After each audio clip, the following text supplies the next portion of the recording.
and it ain't from being hard, can cover his behind against any future false accusations that you may level against him. Now, a consent video is exactly what it sounds like. A woman telling a camera that she is fully on board with you having sex with her once the record button is turned off. Oh, we used to tape things in college and they weren't consent videos, just saying, but oh, is this where we've come? I mean, is this where we're at as a country? Say what you want to say about Cortez. She's not unattractive. Whoopi Goldberg, ugly as dirt. She one ugly woman. She ugly. Whoopi is jealous. Making radio great again. The Cartel with Matt and Ron. This morning at 11. MoJo 50. Never Forgotten Apparel is more than just a premium women's and men's clothing line. It's a movement to remind us to wear American-made and serve those who serve us, our heroes. Never Forgotten Apparel gives 20% of their total sales to nonprofits that support homeless veterans and off-duty firefighters, and 50% to individual veterans and firefighters in need nationwide. Check out neverforgottenapparel.com, use promo code DOC, and get 15% off your purchase. That's neverforgottenapparel.com. If we weren't so bad, To puppy rape. I like to cuss. Do I want to keep my penis? Cat wants some black titty. we wouldn't be so good. MoJo 50.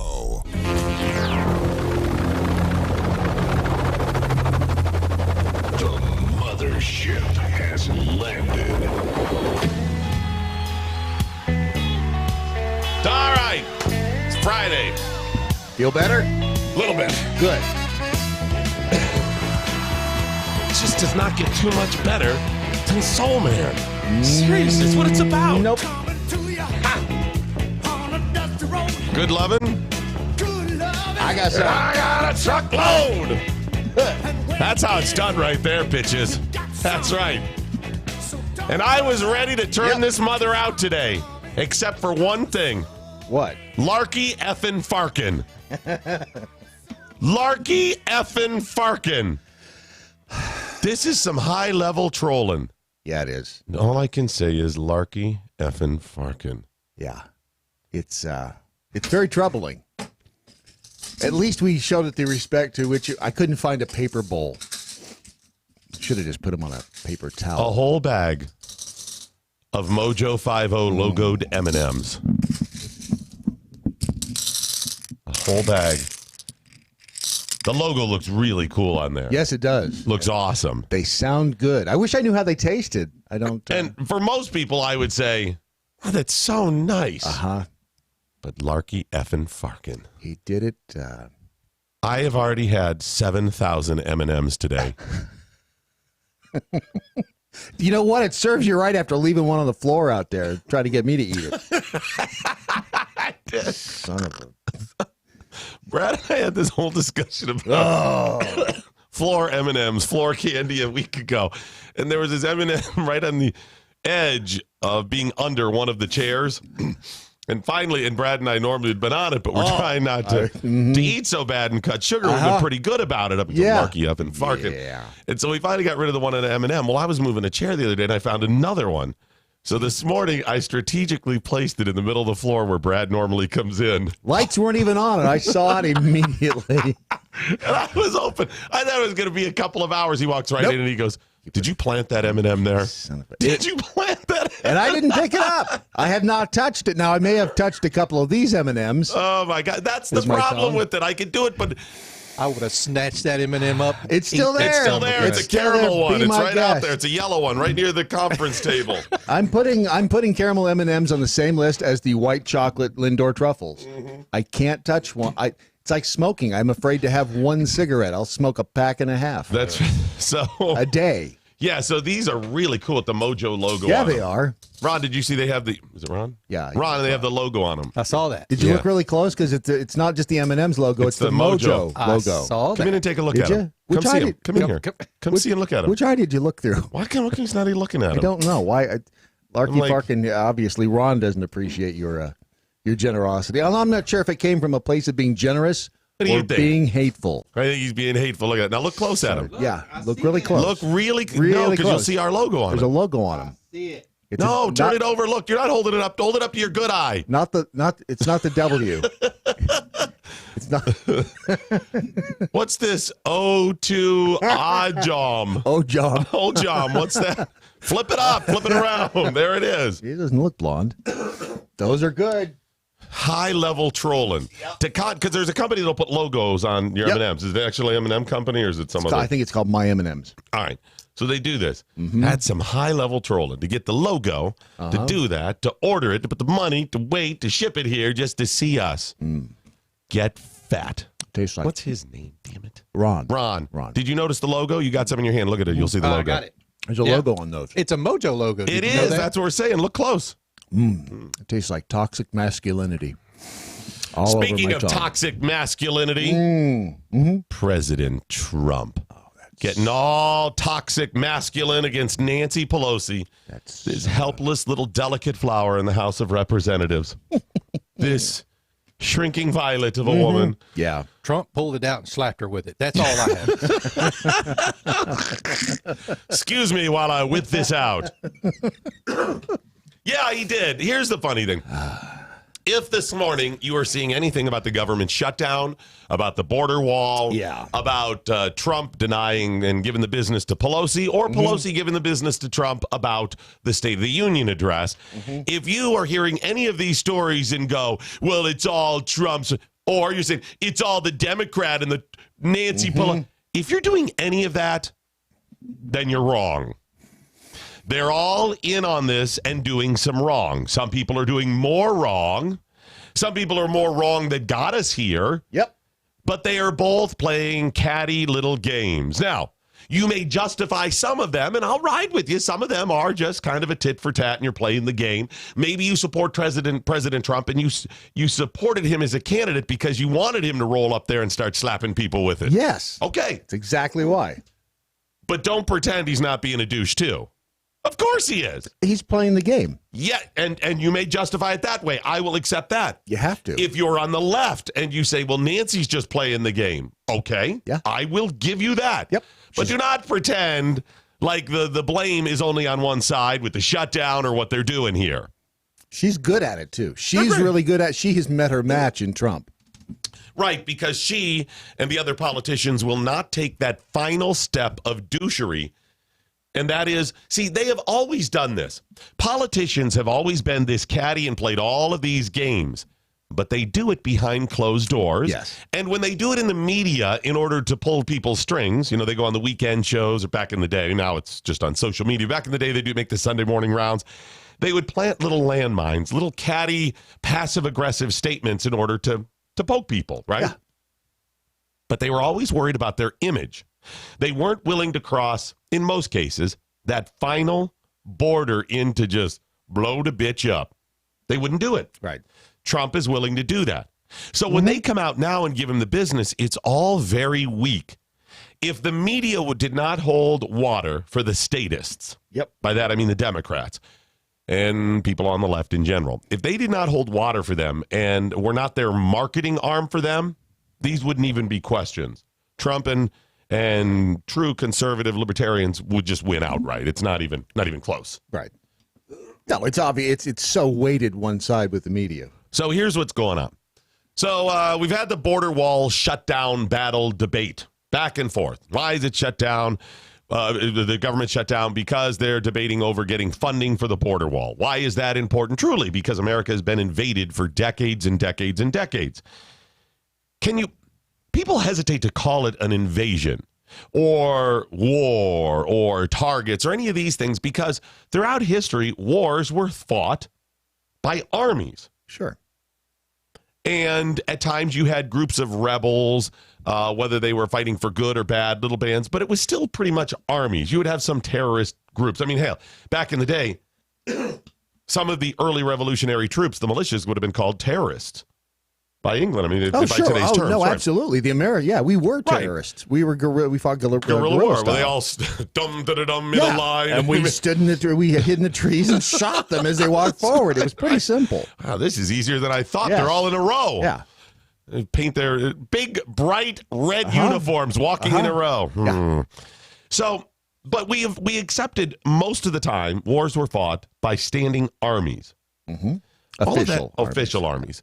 This is all changed with terrorism in the modern age. Just like the revolutionary troops are like, well, it's stupid to fight that way. The world has realized this. If you're going to stand against the American army, you've got to do this stuff. It was 9/11. It's all the hijackings of airplanes and that to target Americans and Jews throughout the 70s and 80s. All of these different things. How can you not say it's not an invasion when you have people pouring in here illegally and it's supported and endorsed not just by Mexico, for those that are Mexican, because Mexico has. They've even encouraged their people to. You can look it up. But also by groups like the United Nations. They don't support our borders. They support open borders that we should just be giving the world.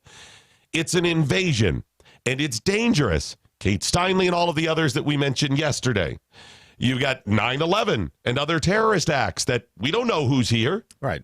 Now, did all of them come here by sneak across the border? No, but that is one of the ways. Yes, it is. And for people who say most of them came here because they overstayed their visa, have some come across the border? Okay, then let's take a look at it. Why would you not consider that serious? And if we crack down on those overstaying their visas, somehow we were able to do it. We gave them a little chip in their ear like they're a cow or something like that. You know, you mark Tag them. them. Tag them as they come in. Tag them as they come in. And then you round them all up when they're overstayed their visa. Let's say we're able to do that. Do you think the rest of the world would just say, oh, okay, well, we won't try to break in? No, it would just acerbate their efforts along the border. So the border is a problem. President Trump is right to say we've got to solve it. I don't think a border wall is exclusively the solution, but it is likely part of the solution. And damn it, the Democrats, the statists over the years have agreed that that was part of the solution. So we know that's the truth. The government shutdown over this. I don't just support it being shut down over this. I'm glad it's shut down always because they haven't fixed the other problem, our overspending, our lack of budget. Stop it. Either just give everybody all the money you want because you're doing that anyway. You're just doing it in slow fashion and we just sit here and bitch at each other about this stuff. Or truly, as I would prefer, you set up a budget, pay off our debt, and be fiscally, financially responsible. Talking like a crazy man here. Funny. Now, that's the backstory. The most recent developments are President Trump was set to give his State of the Union originally next Tuesday. Then they postponed it till the 29th. Right. And then Nancy Pelosi sent him a letter rescinding his invitation or disinviting him to deliver it in person on Capitol Hill. Remember, constitutionally, the president has to give a State of the Union. It does not have to be in person. It can be written. And that's what they did in the early days. Right. She disinvited him to the Capitol, citing with the government shutdown, there's just not good security and logistics. That was a plausible deniability to her just being douchey. Yes. It was douchey, plausible deniability. That's what it was. Of course it was. That's I'm going all to she be was doing. catty. I'm going to give you the business, but when people call me out, I'll be, no. I'm not just being an ass to him. I'm doing it because of the government shutdown. Right. It's a wonderful little scam. It's wonderful. She had the funny thing is she didn't see the Secret Service or the DHS response coming. I don't think she saw what they were going to do. It doesn't matter though. As long as she has that douchey plausible deniability. Right. That's all that she was concerned about, right? Yeah. And that's what she did. She just, I don't think, was prepared for President Trump to be just as douchey and also have plausible deniability within the same vein of her comments. I can't think of any other president that would have done that. Right, because think about it. Bush wouldn't have done it. What was her reason? Because of the government shutdown, the focus of all of this, we cannot have you speak. Right. Yeah. Because of logistics. Yeah. Well, he said you were planning a trip to the Middle East. If we don't have the logistics for me to come to Capitol Hill and give a speech, we certainly don't have the logistics to have you flying around the world. And then she came out with it was to thank the troops. I was going just to thank the troops. So is that why she said she was going? Yeah, she said it was to show appreciation for the troops. Okay, wow, I didn't realize that. I mean, normally they give the bull crap answer of, well, we have oversight, so we need to make sure what's going on there and this, that, and the other. If she was going to listen, do we not have modern communications? How about the cell phone? Well, How about you FaceTime them? I had to fly there because if I didn't, the only other way to thank them would it be a carrier pigeon. The only other way, if I don't fly there, Brad, it's to have a messenger deliver a scroll with a wax seal with my ring stamp in it as Speaker of the House, and they would have to ride into the coast via horse, and then board a tall ship with the sails and fly across the ocean, horse ride all the way to the Middle East, right? Yeah. I don't know if they can get there all the way. But you know what I'm saying there, Close right? enough, yes. Is that the only other way? Smoke signals. She could do this. Hey, I just want to thank the troops today. And every friggin' one of them will hear about it around the world. Every person around the world will hear it. Yes. Okay. So that was crap. But Trump, when she was being douchey, was douchey right back. The only difference is this. The media. The media only concerned with Trump's douchiness. Of course. You dirtbags. I don't care who you are, left or right. If you were only blasting Pelosi and saying Trump is absolutely right, he wasn't being douchey, come on, stop it. You know what's going on. Let me present to you CNN. The most trusted name in news. They use that phrase. I don't think they know what it means. No, I think they're a little confused. Here's CNN's initial reporting of Nancy Pelosi, her coverage, or their coverage of her when she disinvited the president to give the State of the Union address on Capitol Hill. Ready? Here it is. Up. Trump, this is my house. Pelosi telling the president to postpone the State of the Union address, currently set for January 29th, or deliver it in writing as presidents of yore once did. Can I just pause there? Presidents of yore. He had to use a big word. Presidents of yore. Presidents of yore. Remember those saintly presidents of yore. In there stepped the stately raven from the saintly days of yore. Not a min stopped and stayed. Anderson pulled it off, though. But with many a flirt and flutter, perched above my chamber door, the saintly raven from the stately raven from the saintly days of yore. There once was a man from Nantucket. January 29th, or deliver it in writing as presidents of yore once did. The speaker citing... It is so unnatural. It is so unnatural that he had to stress it. Either you stress it to be goofy, like we would do on here, right? Yes. You know, as presidents of yore would want to do. If When he you had do it done it like with this, an to kind of accent, mock yeah, it would've yourself, been right? better. Or you just do it. I mean, it works. Nothing wrong with using an old word if he goes presidents of yore would want to do. Or did. Fine. Yeah. But it's not what it is. It's so awkward for him. He's like the presidents of yore. Pelosi telling the president to postpone the State of the Union address, currently set for January 29th, or deliver it in writing as presidents of yore once did. Presidents of... You got to see his face. He turns his head and kind of head bobs down to it. And, he wrote that. He didn't have some writer didn't write that for him. Okay, let's just move on. I just put it found that in. really funny. All right, here he is. But anyways, talking about Nancy and defending her. The speaker citing security concerns due to the government shutdown. The annual address is traditionally given following an invitation from the Speaker of the House, which she once extended. Pelosi insisted today that she was not disinviting the president, but that message seems to have eluded other members of the House Democratic leadership, such as Majority Leader Steny Hoyer. Okay, so she wrote a letter that said you should deliver it. You can deliver it at the White House from the Oval Office, and you could send it to us in writing, but I'm not really disinviting you. Then what was the point of the letter? She knew exactly what she was doing. So here's Steny Hoyer. Listen. The State of the Union is off. The State of the Union is off. Hoyer's staff tried to walk that back, but Hoyer's not alone. Democratic Caucus Chairman Hakeem Jeffries tweeted, President Trump, quote, will not be permitted to deliver his State of the Union address until government is reopened. Welcome to life in the new Democratic majority. Get used to it. Okay, so is not permitted. By the way, can we decide one way or the other? Is it the government or government? No, it's the government. As government open. Government would be a verb. Or no, it's not a verb. I think you just have to put the, but okay, regardless, Yeah, I here would we say go. the. Day 26 of the partial federal government shutdown, nearly 1 million Americans not getting a paycheck.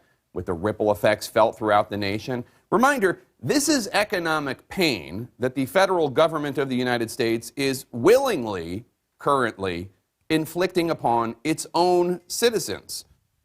They're willingly doing this for no other purpose other than they're evil. Sure. It's not that the president, as commander-in-chief, whose responsibility as head of the executive branch to keep us safe, is doing it because he believes that. He just wants to inflict pain on the American people. And he likes brown people. He likes the, he wants to be, she likes brown people. She wants him to come over. He doesn't. He hates them. He hates brown people. Absolutely. This is how they're presented. Remember, they're defending Pelosi in this. Yes. And so federal government willingly doing this is because Trump, not Nancy's fault, just his. Mm-hmm. There's not a dispute. There's not real issues. And by the way, Nancy, even if I don't agree with her, is doing this because she has a reason. She's not just trying to inflict pain on people. Right. She's not doing that. I mean, I give them the benefit of the doubt. She's being douchey in this, whatever, but they're standing on their values or what they believe is important. Or are they? Because wasn't it just a few years ago, they were all about the wall. So no. But they as far as the shutdown and that goes, yes, and they want those people. They view them as undocumented Democrats. But I mean, they're basing this in the grand scheme of things, anti-Trump, whatever, as in being their progressive agenda, which they see as good. They see that as a good thing. Good for who? Good for the world. They believe in those ideas. I mean, listen, there are a lot of these people that are selfish. They are. They're doing it for themselves. Nancy and these cats, of course. But progressives out there believe that that's the way the world should be. Communists thought, they didn't think it was going to be bad. Communists think it's fabulous. For them? For that. Well, they think it's good for the world. I mean, the people that run it, of course, are also selfish. Those pigs that are a little more equal. Well, that it says something about how they view the great unwashed. Right, exactly. They're flawed in their thinking, don't get me wrong. Yes. But as selfish as some are, many of them think, well, this is good for the world, that capitalism is evil. That's how they think.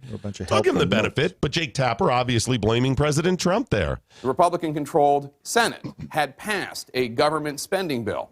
The president said he wasn't going to sign it. He demanded funding for his border wall. CNN's Caitlin Collins starts off our coverage from the White House. So you heard Steny, right? Now what? The State of the Union to be determined after House Speaker Nancy Pelosi Did we get the other Steny Hoyer? Here's the other Steny Hoyer. Listen. Business as usual. So the State of the Union is off. The State of the Union is off. Then, despite CNN reading the letter to Majority Leader Steny Hoyer, the congressman's aides now saying he misspoke.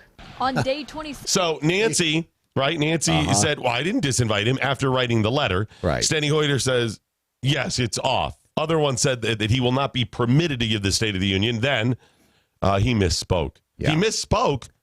He missed the meeting with Schumer and to Pelosi. Get to the proper talking points. Yeah. Now, let's fast forward and say Trump's reaction, right? So you heard how they're just carrying water. Yep. Here's again CNN, this time Erin Burnett, who is rabid leftist as well, giving her opinion on Trump's reaction to truly the Speaker of the House being catty. Mm-hmm. She was being catty with it. Mm-hmm. I'm giving her benefit of the doubt. She thinks she's doing right, whatever, fine. But she's being bitchy about it. We know what's going on here. Here's Erin Burnett's response to Trump's response now. And again, this is CNN. Lashing out at his nemesis, the House Speaker Nancy Pelosi, after she threatened to postpone his State of the Union address. Pelosi's bus was idling outside her office. Literally, there it is, idling outside, waiting for the speaker to come out because she was heading straight to Andrews Air Force Base to board a military plane heading to Afghanistan. And then she gets this letter.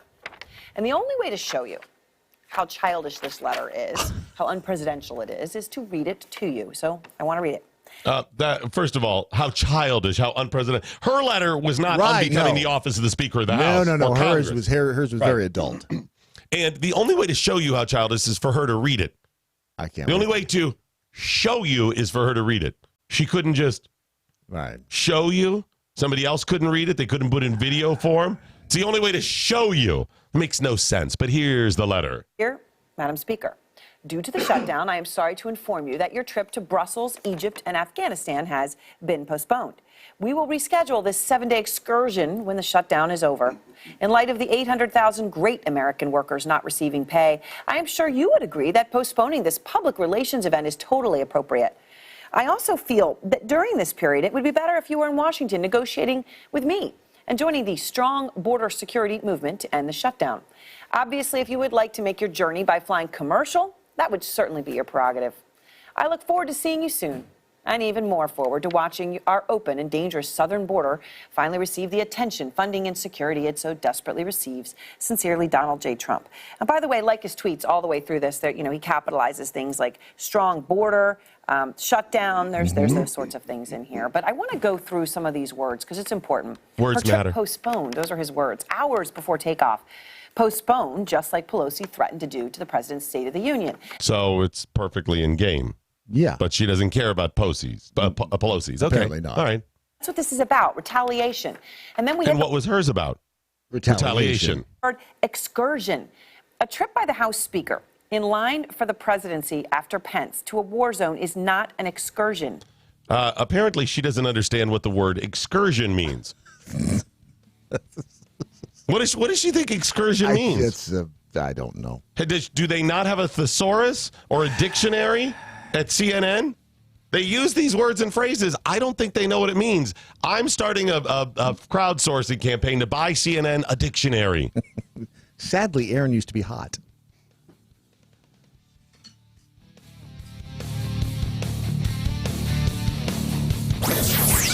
I'm Michael Pelka from PureOpelka.com. Here's your 2-minute drill on a Friday amid a record-setting government shutdown where the president and the Speaker of the House are playing games with each other. It's pure politics, and I agree with Lindsey Graham. It's petty. Both sides are being petty. And yes, Nancy started it by pulling the president's invitation to deliver the State of the Union address shortly after she gave it to him.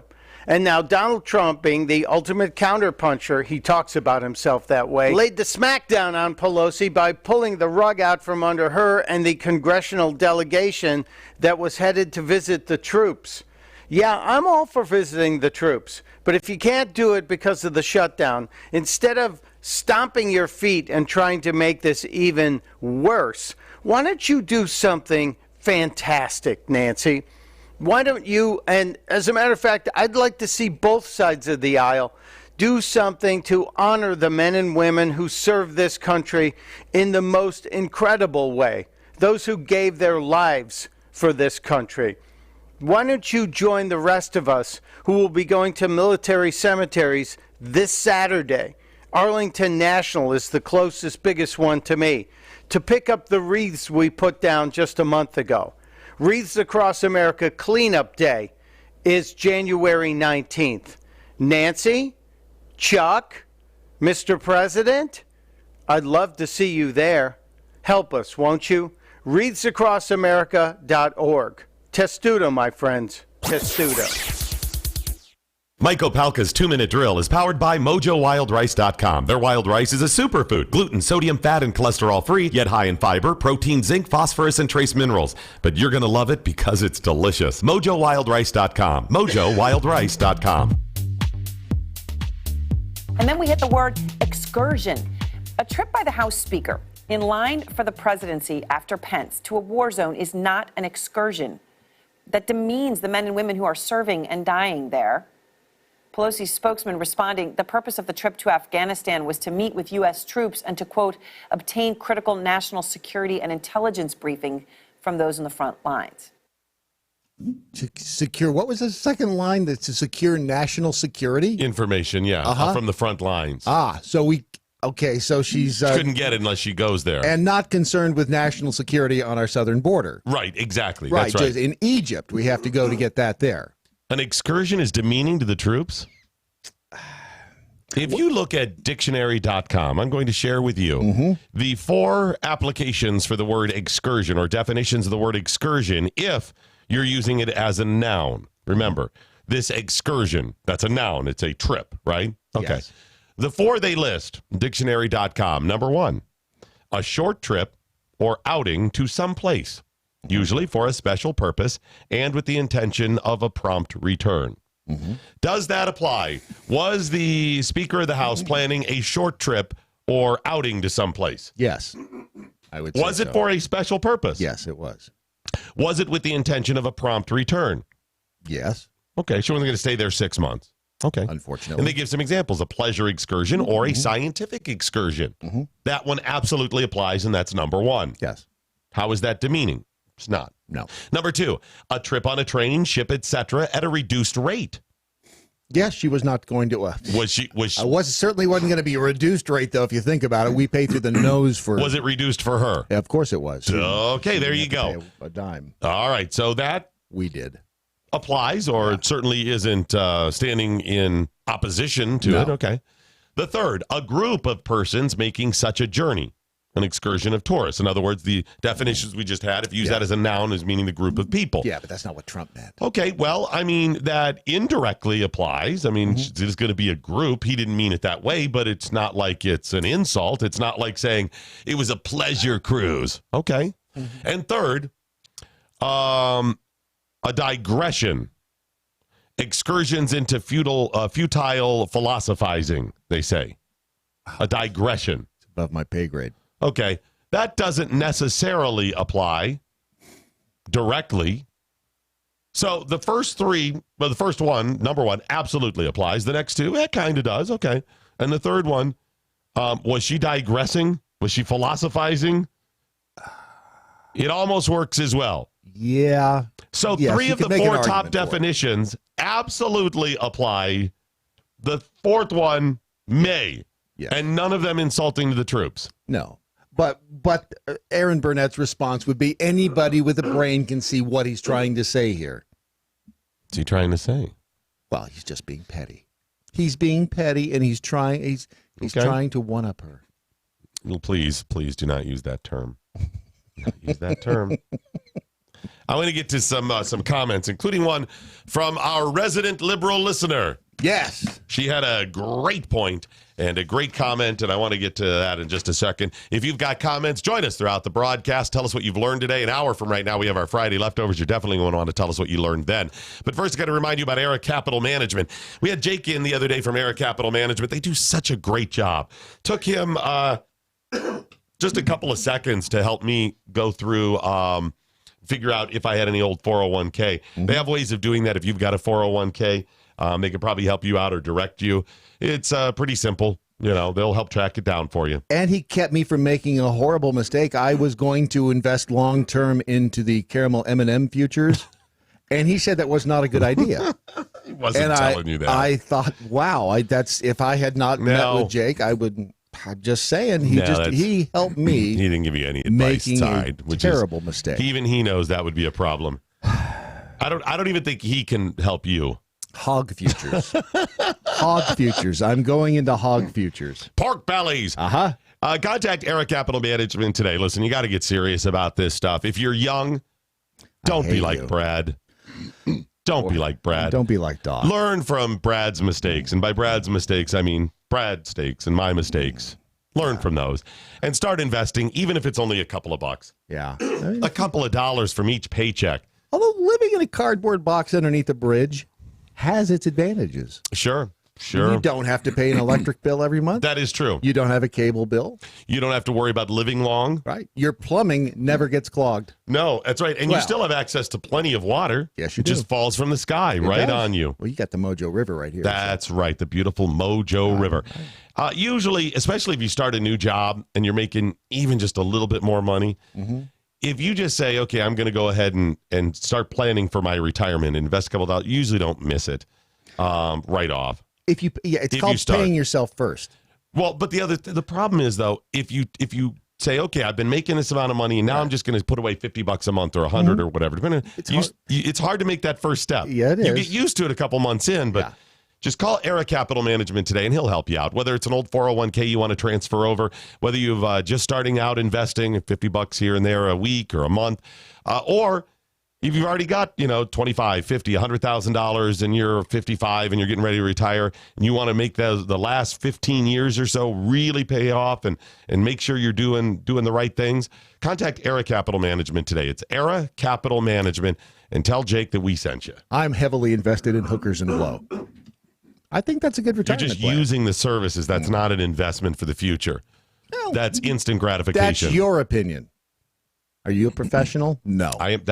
No. I am not a professional. Okay. That's right. So contact Era Capital Management today. Era Capital Management, LLC is a registered investment advisor. Era Capital Management, LLC provides fee-only portfolio management. The advisor may not transact business in states where it is not appropriately registered, excluded, or exempted from registration. Keep in mind that investing involves risk. The value of your investment will fluctuate over time, and you may gain or lose money. No strategy can assure success and is not guaranteed. EraCapitalManagement.com. I get the comments in. Donna Moss, our, as she describes herself, resident liberal listener. Yep. Had a great question. I think made a pretty good point as well. And, you know, it's funny. Which is surprising since she's a woman. Right, exactly. Nothing to do with liberal. It's just the, I'm assuming when she's Donna, named Donna, she's a woman. That means she has a, female plumbing and whatnot. Right. You know, given the opportunity to speak to more liberals, people who are that way, we're going to make a lot of sense to them. Either that or they have just as bad a taste as the rest of the jackholes. Progressives, probably not. Right. But liberal, yeah, there's a lot of common ground in here. I mean, progressives, you're extreme and you got a whole different thing going on. It's like communists, not gonna work for you. Right. But people that just lean liberal or say I have some slightly different concerns and things, okay, yeah, we're gonna make a lot of sense. So Donna asks, okay, lefty liberal here with a question. Trump is blaming the Democrats. The Democrats are blaming the Republicans, and Mitch McConnell isn't the truth, and Republicans, and the Democrats are blaming the Republicans and Mitch McConnell. Yeah. And isn't the truth that the shutdown is all Congress's fault? If Congress would approve a budget, there would never be a need for a spending bill to fill the gap, right? I don't know. Color me confused. Let me first say, Donna, please don't reference color. Right. We have transcended race here. It makes me very uncomfortable with anything heads to color or race. We're above all of that. As a liberal, you'd think you'd know that. Thank you. I hate to chastise her, but, you know. That happens. But your point is absolutely right. And this isn't even bagging on just our current Congress or our current president. This has been a problem for decades. Number one, overspending. Yes. Liberal, conservative, white, black, red, it does not matter. You don't understand. You cannot spend more than you make. You cannot continue to borrow or it's going to be bad for you. Balanced budgets, personally, states, governments, federal government. You don't know that that's what should happen? So to her point, yes, there absolutely should be a balanced budget. And it should be one that Congress is responsible for. The president doesn't make, but they'll propose stuff and they put it out there, but it's Congress's good job to approve spending. I mean, they're the ones who appropriate, right? Right. President says, here's what he needs or whatever. But there's honor among the thieves left and right in D.C., and they give each other a pass. When you are in power, you get to control certain piece of legislation. But when it comes to the money, there's an unspoken wink and a nod between the left and the right, the Democrats and the Republicans. They give each other plenty of money. It's just whoever's in power gets more for their causes. That's it. Yeah. They don't. The Democrats, the Democrats are not cutting the Republicans out of their money and their special funding projects. Nancy Pelosi and the others, they're giving all of even the congressman they hate the most, like Steve King, they're giving him plenty of money specifically for his district, earmarks and everything else. They just take more for themselves. That's all it is. And the same thing when the Republicans are in power. Perfect example, TARP. End of George W. Bush's administration, literally months away from no longer being president. Right. At that point, the Democrat may take over, which they did, Barack Obama, right? He's months away from going, and then all of a sudden, out of nowhere, this unseen boogeyman, a global economic meltdown is coming. If we don't spend a lot of money immediately, it's going to melt down. What? You're having a global economic meltdown. Imagine applying that to your finances at your home, right? I go to Brad, my husband. Brad, we're about to have a house-wide economic meltdown. Oh, this is bad. It's bad. A house-wide. Let's spend a lot of money. I can get behind that. Do you see what I'm saying? That's asinine. No one would do that. It is truly the old joke, I can't be out of money, I still have checks. Right. You're not spending your way out of trouble. No. You cut and become financially secure bring in more money and cut spending. This is what you do. You can look at what Calvin Coolidge did during his administration, that had he not handled it the way he did, there would have likely been a Great Depression 10 years earlier than there was. He did things the right way. It led to the roaring 20s. The next time, because markets are volatile, they were faced with the same scenario. What did Hoover do? The exact opposite. Government work programs and all of this. And when that didn't work, they elected FDR, and FDR said he just didn't do it enough and went even bigger. Hoover did the same thing years before FDR did. FDR's solution was to do exactly what Hoover did, just more. So it's proven. So during the George W. Bush administration, global economic meltdown, it's coming. Global, what does it mean? How much? Why? It's just bad. It's bad. There it is. It's bad. Well, can you explain how? No, it's bad. So what do we do? It's on fire. How do we get out? We've got to spend more money. Spend. You mean like a couple of billion dollars? Trillions. Like tens of trillions? Lots of zero, as much as humanly possible. So, and they've admitted they simply came up with a huge number, and the huge number was, I think, $787 billion. Ta-da. So about $750 billion. That was the number, and they spent it. It's right. Yeah. We staved off disaster. Logic. Maybe. There was no proof either way. You'll only know if we don't do it and there's a meltdown. We have to pass the bill, right, to see what's in the bill. So we don't know if it worked or not, or was needed or not. So Barack Obama gets elected, and within months passes the first stimulus. The amount of that, about $750 billion. Ta-da. Do you see? Amazing, isn't it? I want to say within 4, at most 6 months of TARP being passed, we spent about that same amount of money. Too big to fail. For Democrat causes. Solyndra.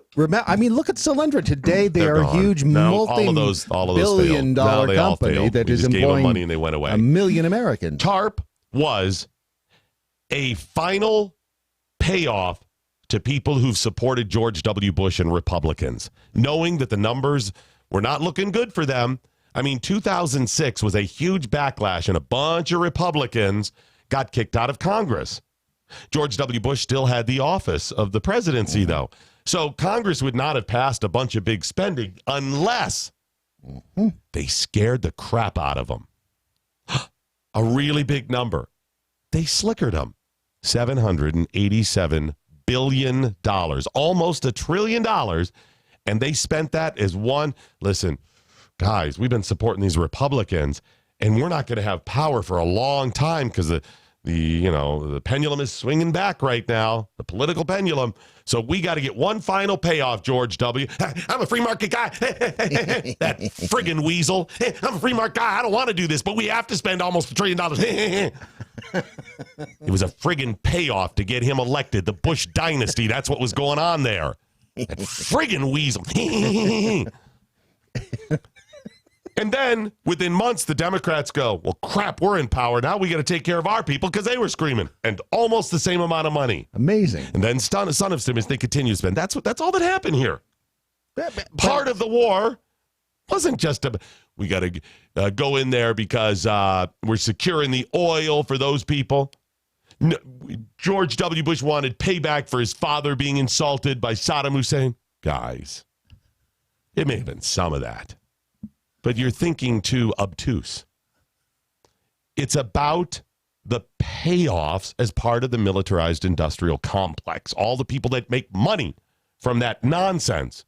It was payoffs for getting George W. Bush elected. But look at all the benefit we received as a country and as Americans. So, sorry that was so long, Donna Moss, but the bottom line is you are right. It is primarily Congress's fault, not because the Democrats are in power right now in the House, because Republicans still have power in the Senate. It's that they refuse to pass a budget. It's quite simple. Pass a budget that also affords some spending or payments to paying down the national debt. Get their fiscal house in order in whatever means or way we can do it. That should be a priority of theirs, because if you know anything about civilizations and wars, they are won by people who are financially strong. That is a common thread of winners. It's never going to happen. Maybe not. It is not ever going to be balanced. How? It's not possible. Here's what we need to do. We all need to email members of Congress. Maybe they don't know how. Could be. By the way, you know how many members of Congress have financial have lost businesses. They're financial morons. These people most of them are horrible. That's why they're in charge. They're poor when they get into Congress or of modest average means, and they're rich when they come out. All they know how to do is steal and manipulate government to get money. They're not successful on the outside. So they may not know how to do all this. I suggest we email them all one simple website. EraCapitalManagement.com. See, that's too obvious. They wouldn't know what to do with it. They wouldn't know what to do with it. Okay. Just saying. It's not possible to climb out of this financial hole. $22 trillion, not possible.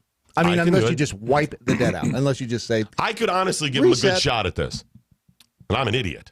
Well, if you're talking about things like get rid of the EPA, since it's 95% of them is they're non-essential anyway, get rid of the TSA and force airports to. No, that's some of it, Brad. But honestly, and this would be if again we're talking liberals here, and they were being reasonable and prioritize the government not overspending because we need to get financially secure. Yes, honestly, even within their crazy agenda, the Department of Education does not and should not exist at the federal level. That is a state-level agency. What are states responsible for?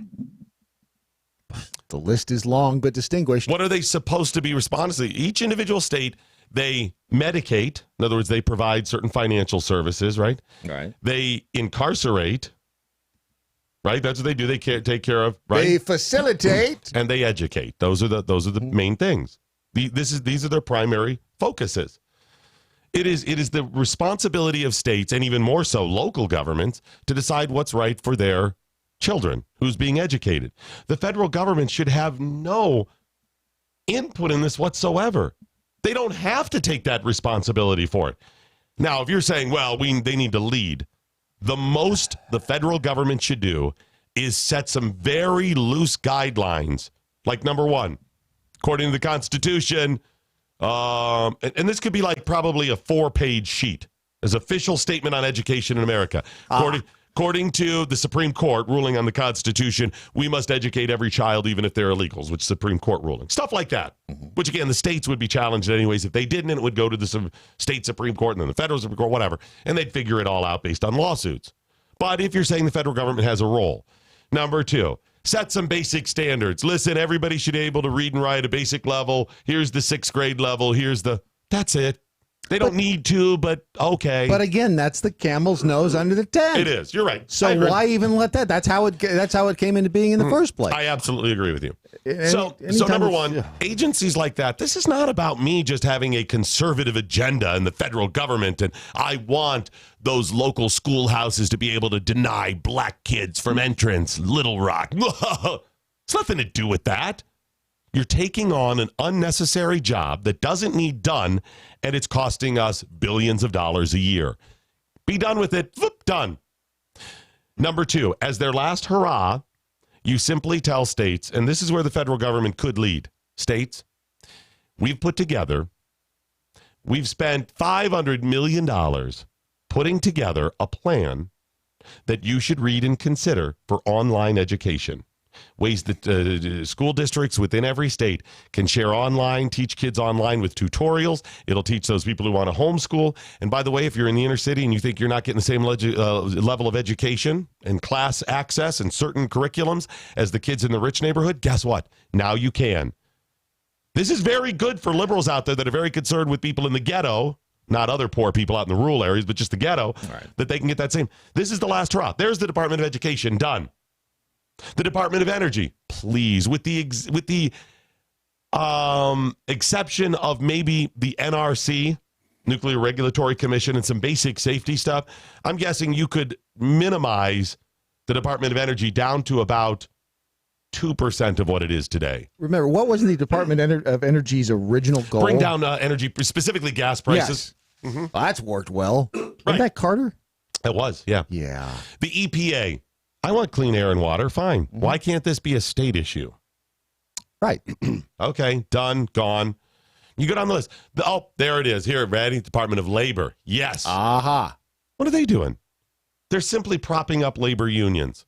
Stop it. Be done. Remember walking by in D.C. the Department of Labor, the Bureau of Labor Statistics. Remember that building? Yeah. The Holy BLS. crap. There are agencies we've never even heard of. It's huge, and it's marble, and it's beautiful. So you could, I think, now a lot of these that we're talking about are not the primary things we spend money on, but still, you cut all that. Number two, then you actually go through and cut the defense budget as well. You've got to cut all of these things.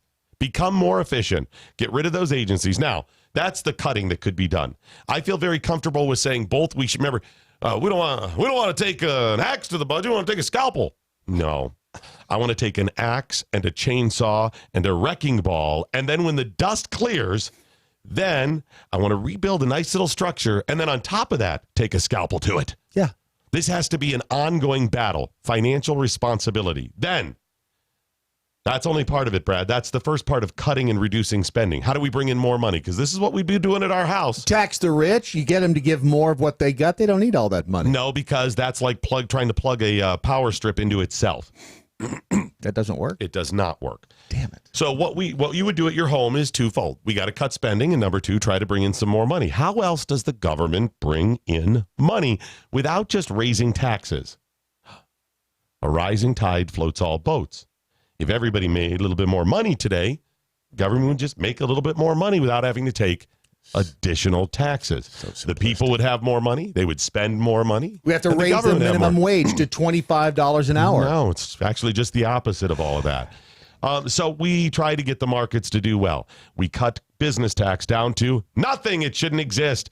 Figure out if we're going to tax people on just a fair tax or a flat tax. A national income tax by simple, flat percentage, or a national sales tax that has no deductions, exemptions. Well, that's excluded. If you do engage in commerce, you take 4% or 10% or whatever we decide. Well, there's some things. No, because there's the camel's nose under the tent. They do that. They start to make it. You start implementing these policies, the markets are going to react in a very favorable way initially because it's based on emotion. And then long term, it's going to react favorably because the proof will be there. That is your cutting and also building. Wow, can we go home now? We've solved it. It's done. I think you're right. End the podcast here, end the show here. Here's the problem. If I go home, I'm not going to have access to the same amount of American Pride Roasters coffee. You don't have a coffee I do. pot at I have home? I have a couple bags there, but we've got such a variety here. You have a big sack here. I have a very big sack of APR here. Huge sack here, yeah. Yeah, this is fantastic. What is the flavor in the bottle that says vanilla now? There's two bottles that say vanilla. No, there's only one that's got coffee in it though. The other one's empty. Oh, that is, I think it's one of the nut ones. Is it the hazel pecan? I can't remember which one. Let me see. What does it taste like to you? Because I still got the Bananas Foster from the original one that I emptied. It does taste nutty. Excuse me. Thank you. It's a new flavor from APR. You won't believe how it tastes. It tastes just like nuts. And again, I reference Hollywood Nights. Do you remember that movie? And I'm thinking of Boogie Nights. No, Hollywood Nights. Who was the guy who played Arliss? Was that remember this? Is the Showtime show Arliss? He was the reporter in the first Michael Keaton Batman movie. I can't think what the guy's name is. Wall? Something Wall? I can't remember that. Anyway, he good grief, it goes all the way back to 1980. Oh, I know. Yeah. Something Wall. Did I ever see that movie? Oh. So do you remember the fever fervor about American Graffiti? Yes. Okay. Critically acclaimed, fantastic movie, and it is a very good movie. It's an era piece, right? Set back in the 1950s, and it's really well done. Yeah, it's a very good movie. Right. Well, some people like us got together and said, wow, American Graffiti is awesome, but maybe we should make it a real, like, kind of American Graffiti. What life was really like people like us. In other words, some jackals got together. Right. So they did kind of an American Graffiti, but it was a little more obvious in the humor. Well, humor was actually more representative. American Graffiti didn't have a whole lot. You didn't tell me that huge stars like Julius Averitt were in it, and Steve Ballard, and Phil Burrell, and Mike Binder is in it too. Stop, trust me. Herbert Bress is in it too. There is a scene, no idea. because these are high school students, right, in the 1950s, and they're if I remember the plot, they're joining a band or a gang. Car club. A gang called, and it's at the Hollywood Nights, Knight. Right, yes. But it's play on word because it's one night, I believe, in their existence, right? Right. So as part of their initiation, they have to like walk back from someplace, and all these little adventures along the way. And there's Halloween. It's set in Halloween, apparently. Yes. 65. Is it 65? I thought it was 50. So it's Halloween 65. So anyway, they there is an event at the school. I want to say a dance, and this the Hollywood Knights help the caterer out by carrying in the punch. Okay. No, we'll help you carry this in. Mm-hmm. But they make a little detour on the way in, and they spike the punch. Okay. With urine. Wait, I do remember one scene. Somebody drinks and says, "This familiar." Okay, so I must have seen it. Right. I just don't remember it. So later on, there's a couple of teachers who are having an affair. Yeah. And that never happens. Right. And she's having the punch later, and that's the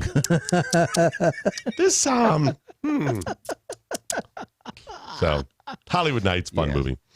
All right, sorry about that, DM. American Pride Roasters coffee at AmericanPrideRoasters.com. Try it today. American Pride Roasters, it is simply the best coffee. Try some today or you're stupid. Oh, by the way, it's the official coffee of MoJo 50. Mm-hmm. And we get the water for it right out of the MoJo River. Robert Wall.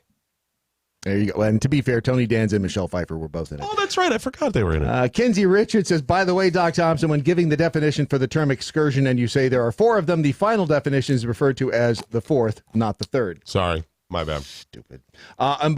Special, I want to call out James, our fellow jackhole down there. James wants us to please express his gratitude to everybody who donated and DM'd him on their condolences. He's in tears at seeing how much has been raised.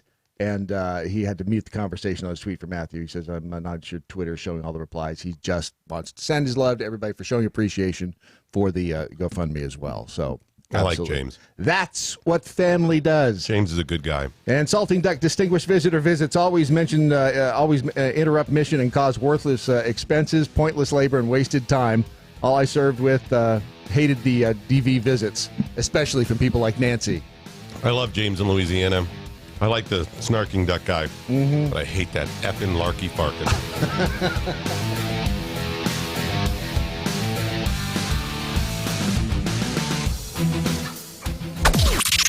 This is the seditious, rabble-rousing, liberty-loving, home of fun, entertaining, and compelling talk.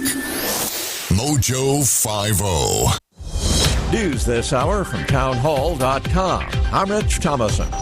At 4 weeks, the longest partial government shutdown ever drags on. The partial shutdown of the federal government enters its 28th day today with no end in sight. Thursday's major talking point was President Trump's decision to deny military aircraft for House Speaker Nancy Pelosi and other lawmakers for a previously undisclosed trip to Afghanistan and Brussels. Predictably, lawmakers took up partisan positions on Capitol Hill. Republican Congressman Russ Fulcher of Idaho. I would agree with the president's move. California Democrat Adam Schiff countered. All too often in the last 2 years, the president has acted like he's in the 5th grade. The president also canceled the U.S. delegation's trip to an economic forum in Davos, Switzerland later this month. Mike Gracia, Washington. They've come from far and wide, tens of thousands of pro-lifers in Washington for the annual March for Life. Americans United for Life President Catherine Glenn Foster encouraged by the number of millennials on hand. There are so many of them, and they are so young.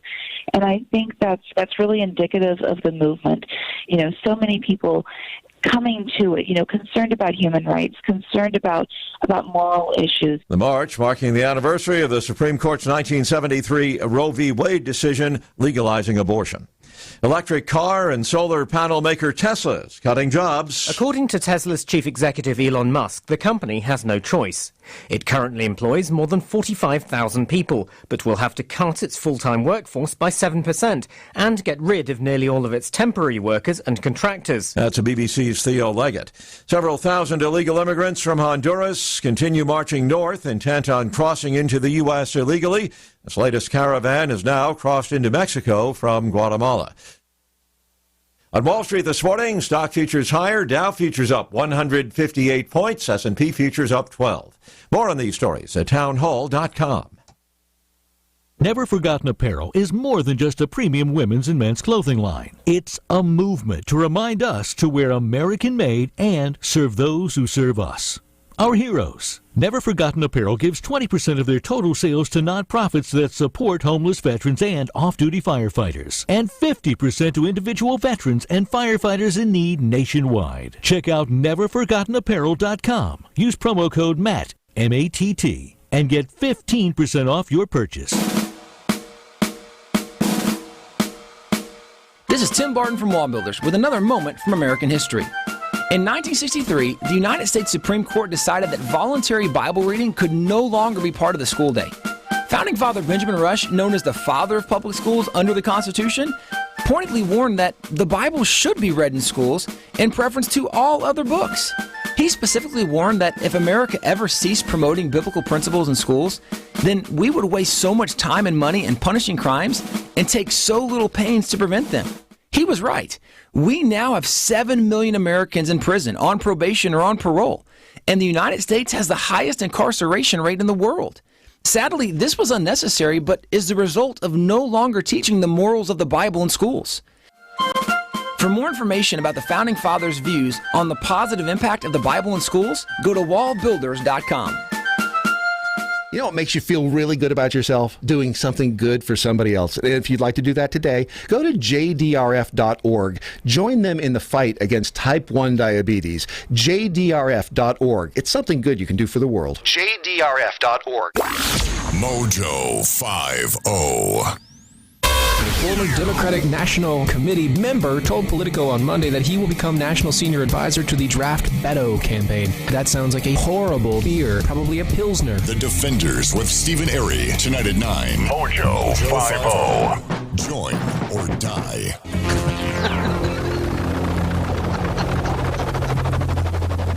The mothership has landed. I got it. Did you see it? I pulled it off. Join or die. Yeah, that may be a little. Wow, that's rough. Join or we'll hunt you down and kill you. That's more of a historical thing, but damn, does it sound serious? It does. We're coming to your house. Have you joined? We do know where you live. So, Larky Farkin thought he was trolling a little bit there, but I did a little trolling myself. Little puppet master in there, didn't I? That was good. Seconds before Brad and I came on the air today, I said, I'm going to get Larky Farkin to change his name unbeknownst to him. I will manipulate him into changing his name to Larky effin' Farkin. Watch this. And all I had to do was say it a couple of times. You know, when you've been married to the jackholes this long, you start to anticipate their behavior. Yep, I knew that one. Like Larky effin' Farkin. MoJo Willie. And you know the funny thing is, I don't even think he can keep that up there for a couple of years. I don't think he'll do that. Is reverse psychology going to work? I don't know. That's a tough one. How about a double reverse? I do think he won't keep it up there for more than a year at a time this time. Yes. He never will not keep this up there this time for less than a year. Unless he doesn't. Exactly. Now you sound like a congressman. MoJo Willie Whacker, Florida man. Hashtag new APR flavors. Ron's poop. Special. You notice how he's like a dog in there. His ears, Ron, the guy over there, that guy over there, sits across the glass every day. Look, I'm constantly listening. He hears his neck. Really? Yeah. Sometimes from the bathroom. You'd never know that. Sometimes I miss the cues, but I'm constantly listening. I'm always listening. We have speakers in the restroom. Sure. What he needs is a remote control. You can take it anywhere. And Dan Maynard. We're going to crowdsource a car Johnny for Ron. Dan Maynard says, name one other Speaker of the House that has ever. Frederick Muhlenberg. To thank the troops. Sam Rayburn. Joe Cannon. Am I just naming them? No, that has ever. Newt Gingrich. Has ever wanted to thank the troops. Jonathan Dayton, I'm sure he did. Did he? Sure. You don't think Nathaniel Macon wanted to? Or Henry Clay? Sure, they thank the troops all the time. John Tyler? Come on, baby. Right. Come on.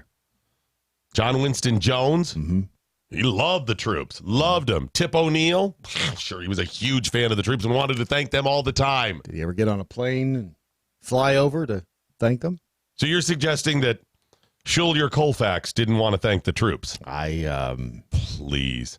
James Blaine, he loved the troops. Loved them. Now you're just showing off. John G. Carlisle? Come on, man. That guy was all about thanking the troops. Jerry Lewis. And Charles Frederick Crisp, man. Jack and I think how much he loved the troops. He loved them a long time. Thomas Brackett Reed. Jack Hole Adams says, if I cut spending and balance my budget, I can pay my bills. Gold, Jerry. Gold. It's gold. Remember the thing I sent you from Saturday Night Live, the book? If you can't afford it, don't buy it. We need to play that. Oh, yeah. Yes, that it would be absolute. That is in it. I mean, it's Saturday Night Live making sense, which is a little frightening. John McCormick. He was a big fan of the troops. Always wanted to thank him. Did he want to climb on an airplane? I'm sure he did. Jack Hole. Langdon Cheeves wanted to thank him, but he couldn't climb. Langdon Cheeves, but Langdon. No, Langdon. He couldn't climb on a plane. Why? Because planes weren't invented yet. It was the 1800s. What do you mean, why? It was 1814. I thought maybe it was in a wheelchair. And by the way, that's when they took a little trip. Down the mighty Mississippi? Yes. Jack Hole Angry Beaver, my supervisor needs an education on bothering me between the hours of 8 and 11. Does she not understand my need for MoJo 5.0? Apparently not. The beaver needs the MoJo. You know, I think you could classify that as an addiction and maybe even get them to pay for it. So the beaver could be addicted to MoJo. Here's what you do. You say this. For years, we had smoking breaks, right? Yes. People had smoking breaks in factories. Now, think about that. All that was an addiction. Yes. And nobody said at the time, all right, those of you people with the smoking addiction, take 10 minutes, smoke them if you got them. Those of you with the porn addiction, just go ahead and whip it out. Yep. Start pleasuring yourself. This is the porn room over here. By the way, those of you that are addicted to cocaine, just take 10 minutes and snort away. But smoking, right? That was seen as acceptable. Strange but true. And Drake watches AOC dancing. Learn something I don't understand. If it is that big of a deal to reopen the government, then just agree to the wall being built and ta-da. Open the government, not like the wall will get this country. The wall will get built this time anyway. We'll see. All right, that we got? Yeah. So we'll do this then? We've scoured news platforms and agencies around the globe for today's most profound news headlines. Presenting them now, here's Brad Staggs. And Jack Hole's the first part of your headlines made possible by Riduzone. It might be your secret weapon when you're ready to lose weight. Shouldn't it be called Rid-U-Fat? Rid-U-Weight? No, I've been trying to lose zone for many, many years now. I've excess zone. I guess it could be like I'm ridding this zone of my body. Could be, yes. I think that's exactly what. That's either that. I get fat, stereotypical man fat. In your boobs?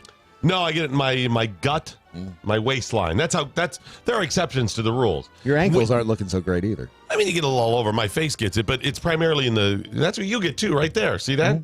Yeah. How do women primarily get it? They get it in their bottom. In their thighs. Now, I worked with a guy who got it like a woman gets it. Yeah. Fat bottom.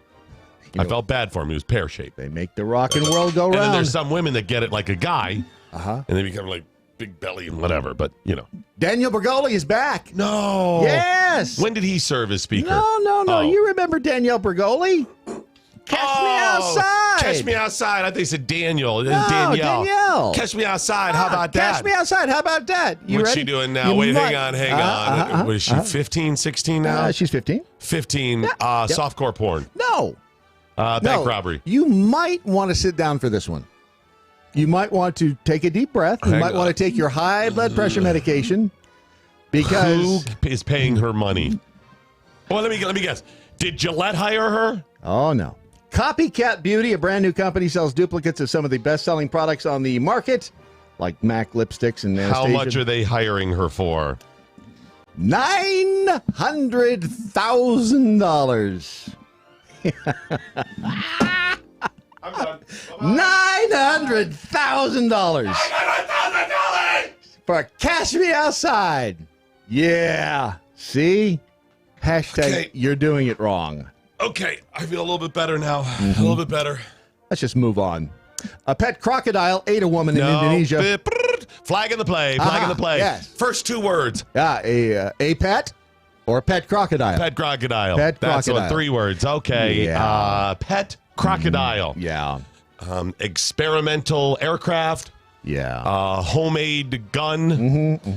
These are the type of things. And pet alligator. Yes. Bad idea. Words that should not go together. DZ20 now knows that. She was the head of the laboratory at a pearl farm in Minahasa in North Sulawesi. She was killed by the 14-foot-long reptile Thursday. The body was found by a colleague the following morning. The indication she fell into the crocodile's enclosure. The crocodile, by the way, was named Mary. Still is named Mary. She had eaten one of the woman's hands and most of her abdomen. The representative said these parts may still be in the crocodile. The reptile, which was owned illegally, by the way, will be transferred to a conservation area. I'm glad they're not killing it. Good. No, because you know what alligators and crocodiles do? They eat things. They eat people. Yes, that's exactly They eat right. just about anything you put in their mouth. Right. This is when they kill these animals for attacking humans. You know the animals got to be like, what the hell? Dude, I was hungry. It was food. Right. This is like dangling pizzas in front of me every day. Here you go. Just out of reach. It's like just out of reach. M&Ms. Larky effing Farkin. Son of a. This'll you might want to take another shot of that blood pressure medicine. Can you imagine that moment? The look on her, the thoughts that went through her head as the alligator as she was chomped falling. down. As she was falling. Oh crap. Oh, this is not going to be And then there's a second where you're going, I'm sure I can get nope. He's got me. And this thing maybe I can fight him. huge. Nope. Not going to happen. Oh well. Morons. The United States Postal Service has announced some price changes for 2019. Are they hiring Cash Me Outside girl? No, but now a first class forever stamp will be 55 cents. When is this? If approved by the PRC, it'll take effect the end of this month. So you got to stock up now on all those stamps. Save a nickel.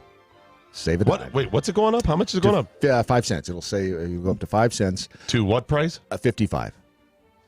Okay, this is also what I hate about these I remember when you could mail a letter for 13 cents. I remember when you couldn't mail a letter because the post office didn't exist. No, okay. This is what I've hated about this, and the forever stamps is a scam anyways. That's a whole BS thing. It's a bad business model. But regardless, how about instead of saying we got to come back to you every couple of years and raise it by a penny or two, or this is a pretty big leap, why not just raise it to, if you're going to keep what they're still doing, because you'd actually have to raise it to $15 for the actual cost. We're going to raise it to 70 cents a letter right now. And then we're not going to have to come back to you for the next 5 years, 10 years, whatever. Because they'd still come back at you next year and raise it another nickel. Right. Well, if they were managing it properly, they'd come back to it and say, okay, never mind. Forget I even said this. You're right. I realized how stupid that sounded the second I was saying it. At least when you go to the post office, you don't have to wait in long lines. I hate them. Did we talk about the doorbell licker? I don't think we did. Post effing office. No, we didn't talk about the doorbell licker. A prowler in California, he went to a house, and he can be seen on the security camera licking their doorbell. What do they taste like? Are they good? For 3 hours. Must be good. He stood and licked the doorbell in where was this? It was somewhere northern Salinas, Santa Cruz, Monterey. The Dungans were out of town, but their kids were home during the incident.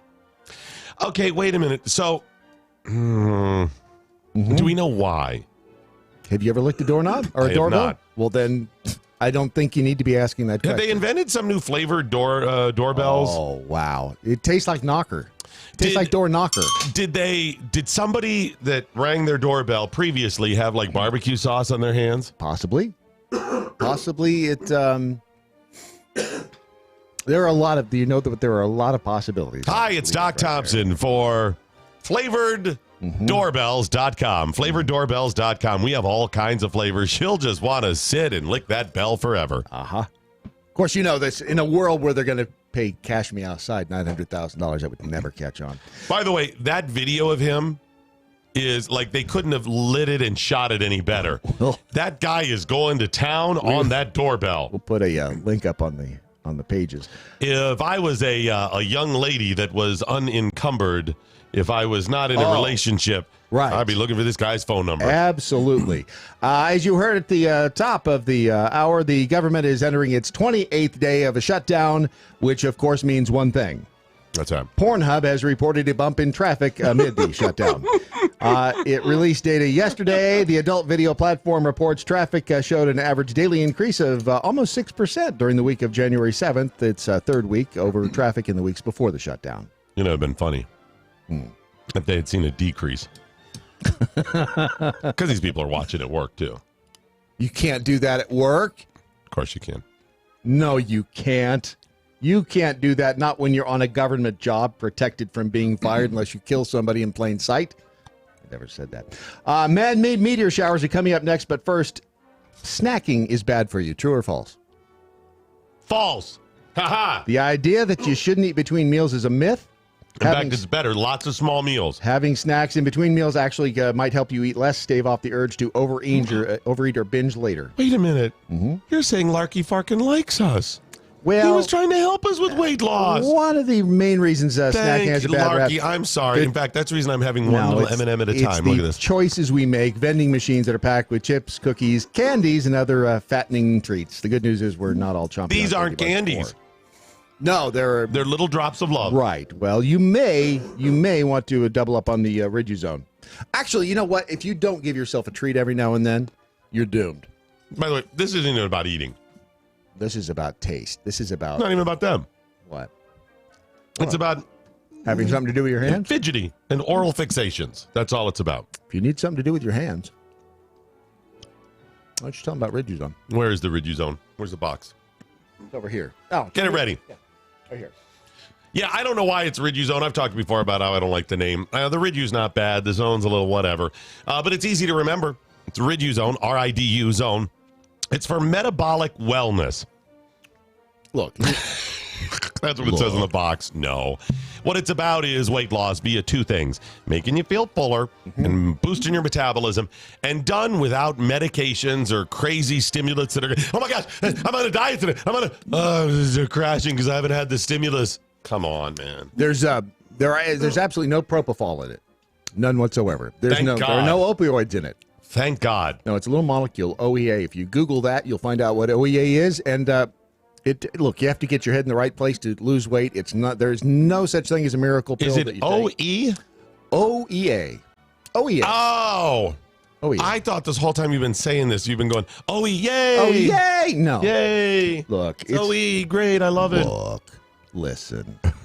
Here's the thing. We should do every commercial the rest of the show as Matlock.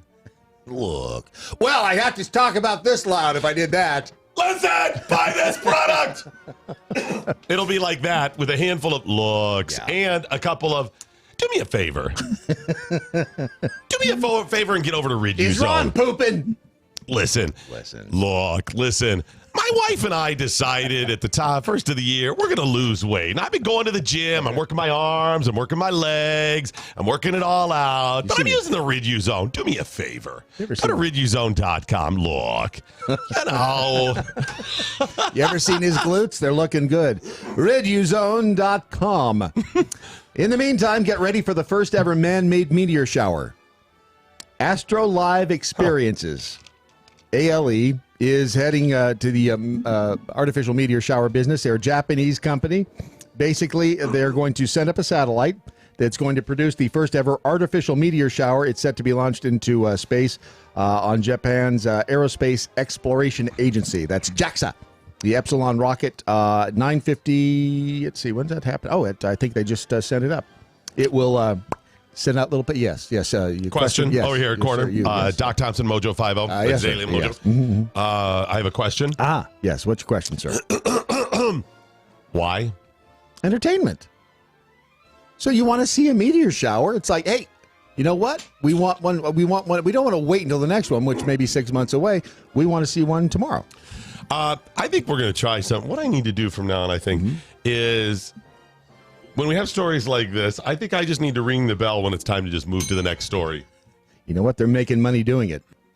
Royal Caribbean has banned a passenger for life after he jumped off the 11th story of the cruise ship. Why would you ban him? I don't know either. I've watched the video. It's not.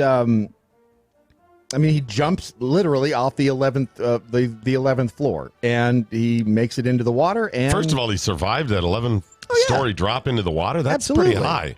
It's look, and here's the the link to this is on the Facebook page. He filmed it. Yeah, boom. He jumps down. Why did he do it? Have you never jumped off anything high into the water? Oh, they weren't out at sea. He was near the port. They were in the port. So he was doing this for the video. They were docked, yes. But they have banned, Royal Caribbean has banned him and his buddies for life from ever having to get on one of their ships. If I had known it was that easy to get banned from Royal Caribbean, I would have done that long ago. I mean, unless Carnival's getting on board, this cat's just going to go do it there. Here's the problem. I thought he meant at sea. Something like that. No, not in the middle of the ocean. No, of course not. That would be stupid. This is entertainment for the rest of the crew, though, and the I would customers. think so. Not only that, but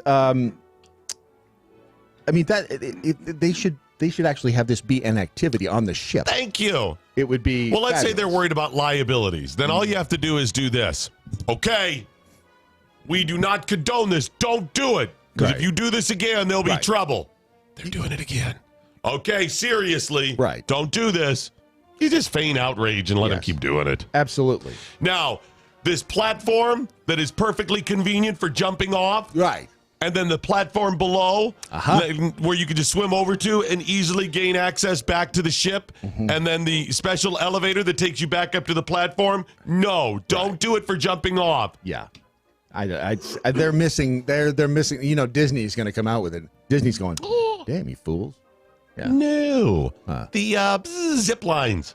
Yes. So when you pull into a port, you pull that line up and zip line onto the mainland. That would be cool. How cool is that? Yeah. By the way, for those of you who think that the border wall isn't necessary, child sex offender was nabbed crossing the border with migrant caravan. Go figure. Customs and Border Patrol agents were able to apprehend a previously deported child sex offender who tried re-entering the country with a group of other foreign nationals. The camera operator, the CBP camera operator on January 11th discovered 24 individuals illegally crossing into the United States near San Luis, Arizona, port of entry. The caravan, which was made up mostly of Central American family units, immediately surrendered when confronted by agents. This is further proof that the media is lying to us. What? Are you saying that a child sex offender is a bad thing to have come into the country? No, that's not the lying part. Oh. It shows us that there are no women and children as part of that caravan. Right, because he would have stayed busy. He would have just been. He would have stayed. No, I'm just marching along with him. I'm not going to try to get back in the country. I'll just keep riding along in the caravans, right? Yeah, that makes total sense. If he was occupied, he wouldn't have to. He wouldn't have to come into this country. By the way, I got an interesting note yesterday from somebody comment via the MoJo 50 website of somebody who commented on our comments on To Catch a Predator with Chris Hansen.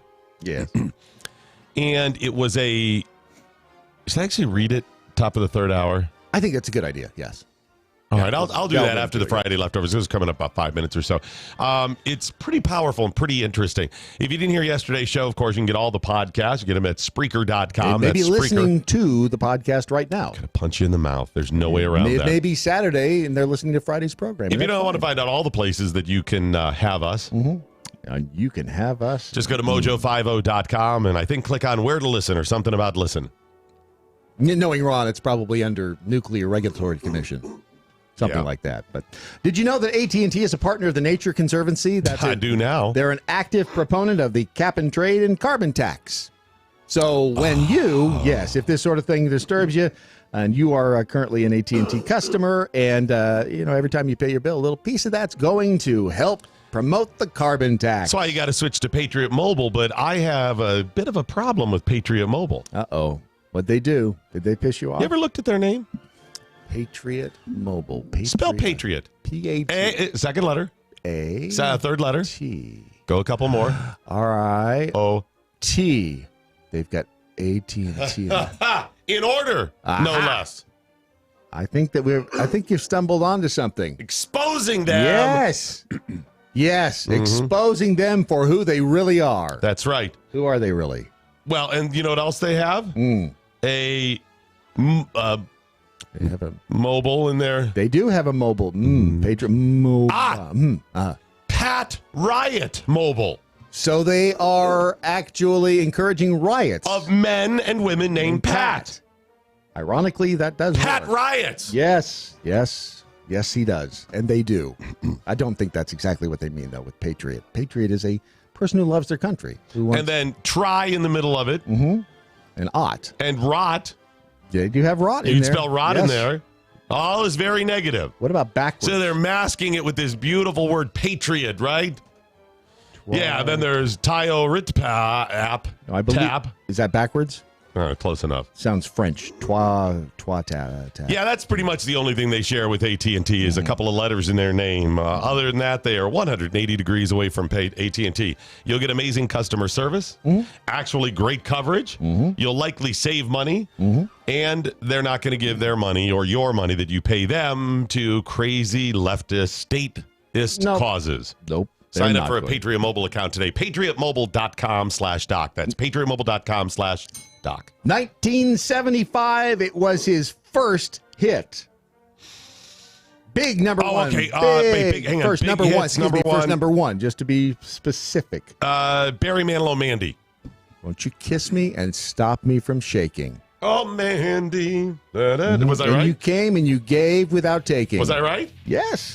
Yeah. But I sent you away, oh Mandy. Okay, that one I knew. I looked that one when I saw this morning. Of course you did. But I maintained the tears of a clown I got legit. Whatever, yeah. Those are your headlines. What's a MoJo? What's a MoJo? $20, same as downtown. MoJo 50. House Speaker Nancy Pelosi made it clear recently that she has no time for a meeting with a particular group about their concerns. Let me explain. On Tuesday, a group of angel moms who have lost loved ones due to crimes committed by illegal aliens descended upon Pelosi's office demanding that she build the wall. The group asked to meet with Pelosi, but apparently hearing the truth about the loss of loved ones and the need to secure the border with a barrier was not on her agenda for the day. But that didn't keep the grieving moms from holding up pictures of those they had tragically lost. What was it like to be turned away by the woman who had sarcastically promised to give $1 to building the wall? Sabine Durden, whose son Dominic was reportedly killed in 2012 by an illegal alien, said of Pelosi's decision not to meet with the group, "It's a slap, it's a stab, it's a kick in the gut, in the groin." Mary Ann Mendoza, whose 32-year-old police officer's son Brandon was killed by a drunk illegal alien driver, said, "It's not a matter of if you're going to be affected by illegal alien crime, it's when you are going to be affected." Women for Trump organizer Amy Kramer said after the protest that Pelosi not only refused to meet with the protesting angel moms, but they were lied to about the speaker not being in her office.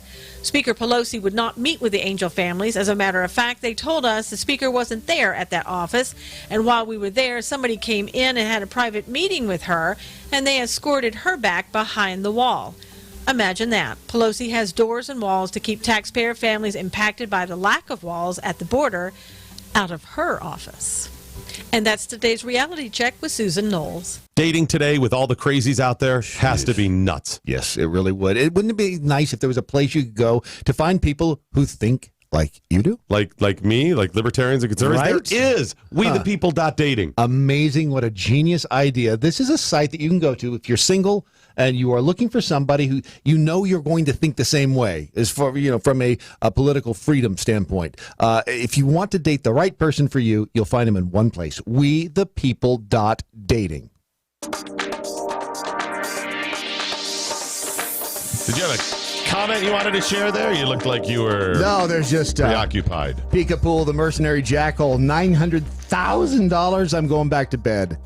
Catch me outside. How about that? See, all you got to do to make some money in this country is come up with something stupid. That's all you have to do. You have to get on television and say or do something stupid. I do that every darn day. Mm-hmm. I got $900,000. Apparently, you haven't. Have I not been stupid enough? You haven't gone down enough. You haven't been stupid Anything enough. else? Gutter Wooder sleeve of your. One does not put the words pet and crocodile together. Thank you, right? Well, you do if you want to become really, really close to that animal, like inside that animal. I don't understand people with, like, if you have a wild animal like a tiger or a lion, it's stupid. But I understand you're like, there's a fuzzy, right? I get that. But the people that are like, I just love my pet snake because he's so... What? You don't want to go up and pet the crocodile? No. Oh. You're talking, that's not a euphemism, right? No. It's okay, good. Oh, that could be. And he also he learned something else great today. There's something about Mary, namely her pet parent's hand and foot and most of her abdomen. Right inside the stomach. Well, it's not going to help her, but it likely would if she had survived, and that is relief factor. It isn't, because I got to imagine if you get chomped down on a crocodile, chomps down on you, or an alligator chomp, that you're going to have some ongoing pain over the years. I would think so. I mean, even if they stitch you back up, you're like, hell, I got. Some people are like, the gout's acting up. Really old people who have the gout. You're going to end up looking like, really old people. Like, what's his name in the glass there? That's Ron. Yeah. But can you imagine if you don't have the gout? They're like, oh, do you have the gout? No. Yeah. My busted flipper, I could tell when it's getting ready to rain because of the alligator incident. Or if you, let's say, have a pet monkey or a chimp and it eats your face off. And I mean, there's got to be ongoing pain as well. Some swelling there too, because well, if you have inflammation that's causing you ongoing pain, I'm not talking about just a couple of hours, but something over the course of days or weeks, and there's other products are not working, or you don't like taking what's in them. Why don't you try Relief Factor? It works. Bottom line, it works. Look, do me a favor. Listen. Go over to ReliefFactor.com. Get yourself a pack of Relief Factor. My wife and I decided we are going to get rid of pain, get rid of that inflammation. Look, when I go to the gym every day, I started my program in my basement. And then WoWo hired me, Fort Wayne, Indiana. And that's when I realized that ongoing pain is a problem. Look. Go. I've just given you a preview of today's show. Go to ReliefFactor.com. It's ReliefFactor.com. And now, Doc Thompson presents the Friday Leftovers. These are the great stories we didn't get to earlier in the week, so we will get to them now. I was even more douchey than Nancy there. There was an active warrant out for 40-year-old Jesse Pack out of Volusia County, Florida, on charges of kidnapping and aggravated assault. Active warrant. It's not good. So Flagler County deputies, realizing those are serious charges, not like the guy just, ran out a speeding ticket or something, went to his house to exercise the warrant and to try to take him in custody. So you got Jesse Pack. Yep. Wanted for kidnapping and aggravated assault. Bad guy. Flagler County deputies, where he lived, said, we'll go exercise this warrant and try to pick him up. Yep. When they arrived at his home, they found a mattress placed in front of the front door. Okay. I mean, a full mattress from a bed. Full-size mattress. Okay, just right there. In front of the door with writing on it. A message for them. What did it say? I know my warrant is active. I'm not here. I'm finishing a job and turning myself into Volusia Branch Jail, Jesse Pack. So the mattress out front. Yes. Big, huge, wrote on the mattress, I know my warrant is active. I'm not here. Jesse Pack's not here. Mattress out front should have told you. Sorry, folks. I'm finishing a job and turning myself into Volusia Branch Jail, Jesse Pack. So, I mean, if you're a deputy... Oh, yeah, I just turn around and say, well, damn it, we missed him, and he's going to turn himself in anyway, so let's just go home. A person wanted for kidnapping and aggravated assault is not going to lie to you. Well, no, of course not. He's not a liar. He's a kidnapper. He's gonna write a lie on a mattress? Who does that? Come on. What kind of an idiot writes a lie on a mattress? For some reason, they didn't believe the mattress. Suspicious-ass cops. And that's the problem with cops. They're always looking for trouble. They were suspicious. So they asked the woman that was there, hey, I see the mattress. Mind if we search the house? And she said, yeah, sure, come on in. Jesse? Oh, he's not here. Mattress out front should have told you. He's not here. Didn't you read the mattress? You saw the mattress, right? That's why we wrote it in big letters. He was there. Was he? Yeah, he was there. That's surprising. Didn't see that coming, No, did you? I did not. Spoiler alert, Jesse Pack was there. Damn. They found him. Where do you think he was hiding? Under the bed? No, because there's no mattress there. Well, he didn't say he put the box springs out there because that'd be stupid. Listen, if you're wanted on a warrant for aggravated assault and kidnapping and you spray paint or write on a mattress, you don't have a box spring. Okay. You don't even have a frame. Your ass is in the mattress. That's right. Exactly. That's a good pick. Good guess. No. I hadn't thought of that. That's brilliant because then when the cops go in, you run. Out the back. Right. No, you're out the front door. Out the You're back gone. of the mattress. Yeah. Right. No, okay, so he wasn't there. He was in the shower. He was hiding inside a small wooden dresser. He was curled up. Damn, how big with is this a dude? pillow. Was he a midget? A pygmy? It was who the hell's he kidnapping and assaulting? How do you put the drawers back in? They kidnapping like little animals? What are you? Hey, I'm here to kidnap you. Hey, Get away down from here. me. Come with me. Let's head to me. Hey, don't you walk away from How me. dare you? I'll punch you right in the... Now, that's probably the assault part right there. I think so. Oh! How do you hide It's the only way they're getting your attention when they're that short. Wow. Punching you right in Yes, the junk. it works too. He was curled up in the fetal position with a pillow in a drawer of a small wooden dresser. Well, you know why he had the pillow. It's uncomfortable in there. Oh, yeah. He had with him a pack of cigarettes. Well. And a glass pipe with burnt residue. So he's smoking in the dresser. Nothing suspicious here. I wonder what that smoke coming out of the dresser is. The lady's like, what? No, that's where I cook. That's incense I have in there. You probably just saw the puff from my vape. That's all it is. Pay no attention to the smoking dresser. Wow. What a dumbass. Wow. But Brad, you're in there, you're like this. Okay, I got to hide in the dresser. I can only take a couple things with me on the island. What am I taking? Well, I got to take the cigarettes. Well, yeah. Pipe. and a pillow. I don't need anything from you. Nothing. Not a thing. Except this pillow. pipe. Maybe this pillow. Not enough. Some cigarettes. He probably had a lampshade in there, too. Now, if this had been me, first of all, it would have been a large dresser. And then number two, what would I have taken? Cigarettes? No. Pipe? No. M&M's. Maybe. Definitely food. It would have been all food products. Yes. We found him, one Doc Thompson, covered in pizza sauce. In the fetal position. That's right. Instead of the burnt residue in a pipe, they would have found an old pizza box. No, we found a pie server with some residue on it. They would have heard. What's that noise? That noise? I'm not in here. Don't look in here. He's been charged with resisting arrest and possession of drug paraphernalia. Pro criminal tip number 3981. It's better to actually leave than just tell cops that you left. Because he could have left. Thank God for the idiots. They make the rest of us look genius. Brad, he could have took left. the time to pull that mattress out on the front porch. Which takes some effort. Get a Sharpie or spray paint or whatever he did, and then write this many words. I know my warrant is active. I'm not here. I'm finishing a job and turning myself into the Volusia Branch Jail, ! Jesse Pack. In that amount of time, he could have just walked down the street.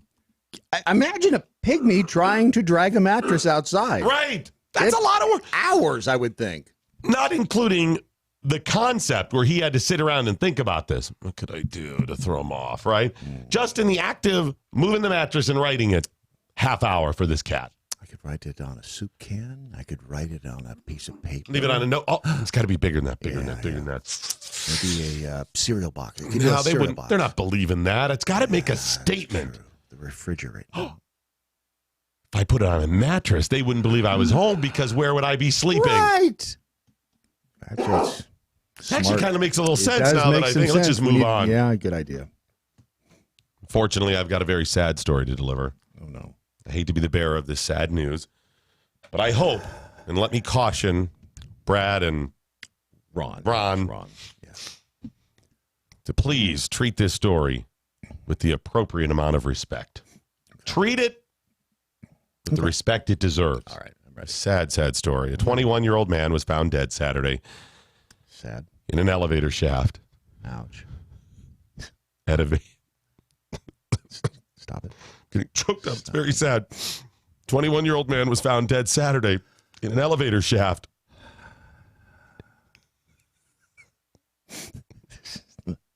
It's just so tragic, Brad. It's not. I'm just man, you're talking about a dead man. I know, and that's why I'm getting choked up and crying. It's horrible. Wow, I can't believe you. Start to compose myself from the tears. Okay. All right, try again. A 21-year-old man was found dead Saturday in an elevator shaft at a vacant building on Detroit's east side. Mm-hmm. Police believe he was playing hide and seek.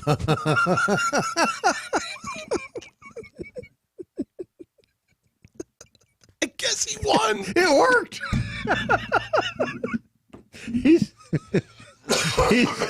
He's a genius. This is so sad. It's so tragic. I'll hide in here. Where is Steve? He wins. Tell him he won. Remember when we played hide and seek with Steve 12 years ago?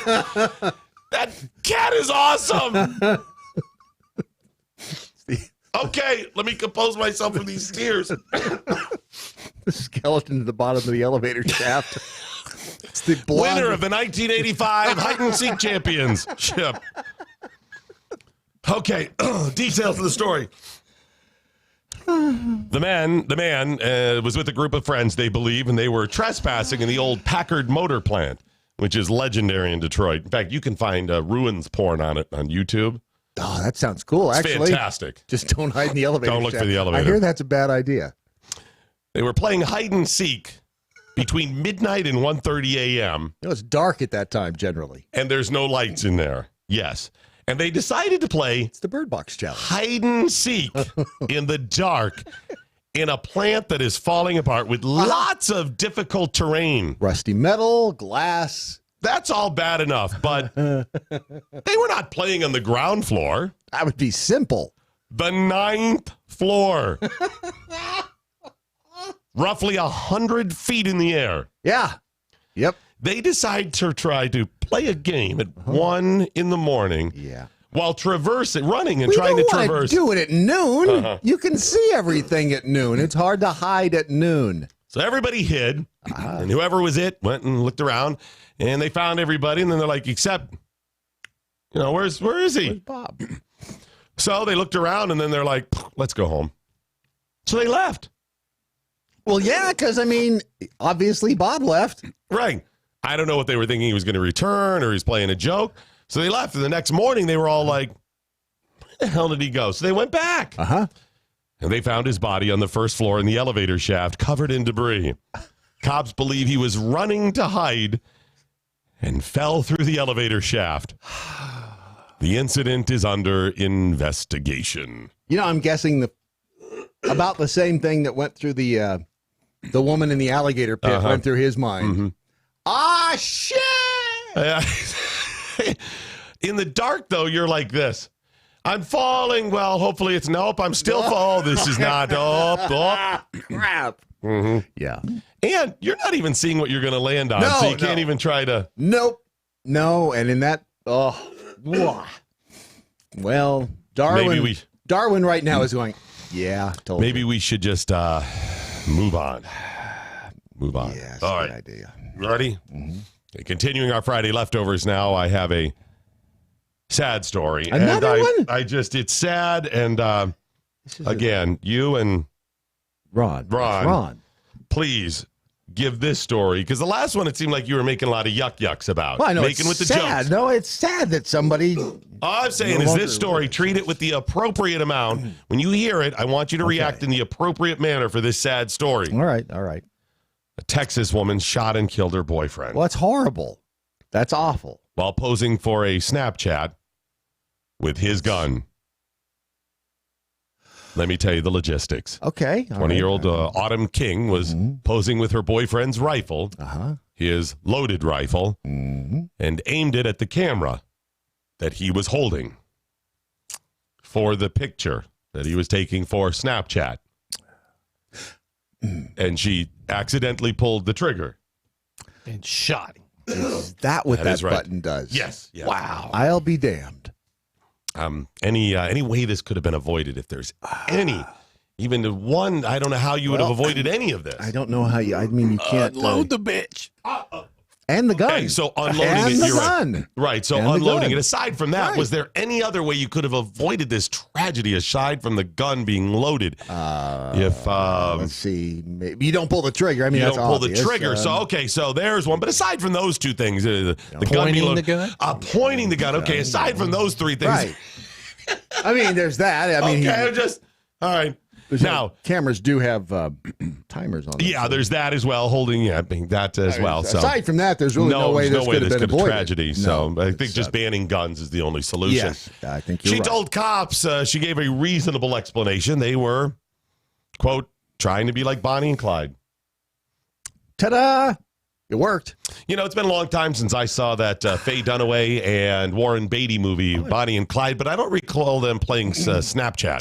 No. Using Snapchat? No, they didn't. It's funny. I don't recall Bonnie pointing a loaded rifle at Clyde for a picture. I don't remember any of that. Do you recall any of that? No. No, I don't. I just saw it a few weeks ago. No. She said when the gun went off, she thought he was playing at first when he hit the ground. Damn, dude, that looks That's realistic. not funny. Get up. You look pretty realistic, though. Seriously. Put your face back on. You look like you just fell through an elevator shaft. Seriously, Right. come on. Was it a shotgun? It's some sort of long gun. It said rifle. Oh, it's a rifle. That's not real blood. Come on. That is not Did real. you plan this? You think that looks real? That's not a real hole. Now there's some extenuating circumstances. There was a video rolling at the time that showed what led up to the shooting. The video shows that they were arguing just minutes before the shooting about them cheating on each other. Accident or no accident? This just took a big old left turn. You buy in the hole. It just went off. Honey, I know I was just complaining that you had cheated on me, but I got an idea for a picture. I'll point your loaded gun at you, and you take a picture. Yeah. Right? Hold it right there. He believed her. Wow. You know, I wonder if they're going to play that video at family reunions. Hey, I got some home movies.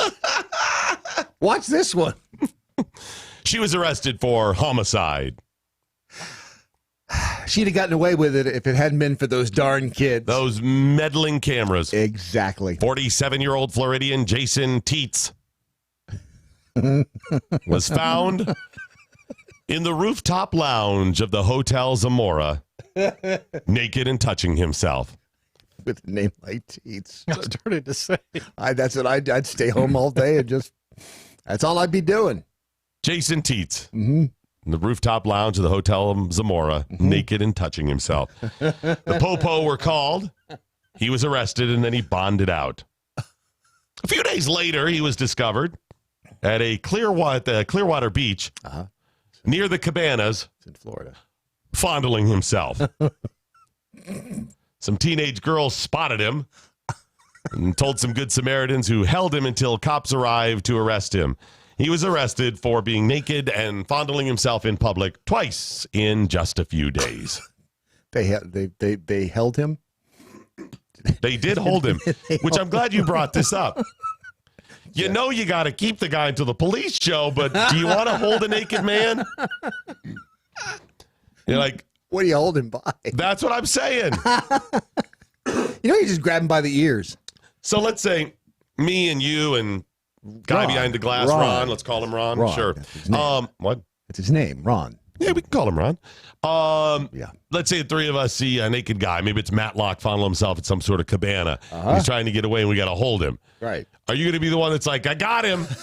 No, you're going to be like, hey, Doc and guy we're calling Ron. Sure, grab him. Get him. I'll be with you right here. Hold him down. I'll block him. I got his foot. What do you got? I'm not sure I don't want to get his feet. Now, if you're naked guy trying to get away, how do you get away? I keep turning and pushing your junk towards them. Yes, I was going Right? to say that's. You start peeing. It's like taking a diaper off a Taking baby. that far, but yeah, I guess you're right. Absolutely. They call that wanger slinging. That's what lizards and snakes, lizards do. The peeing or the thrusting? Like trying to peeing. Slanging the wanger. Right, so like moving it about, right? Frogs do it.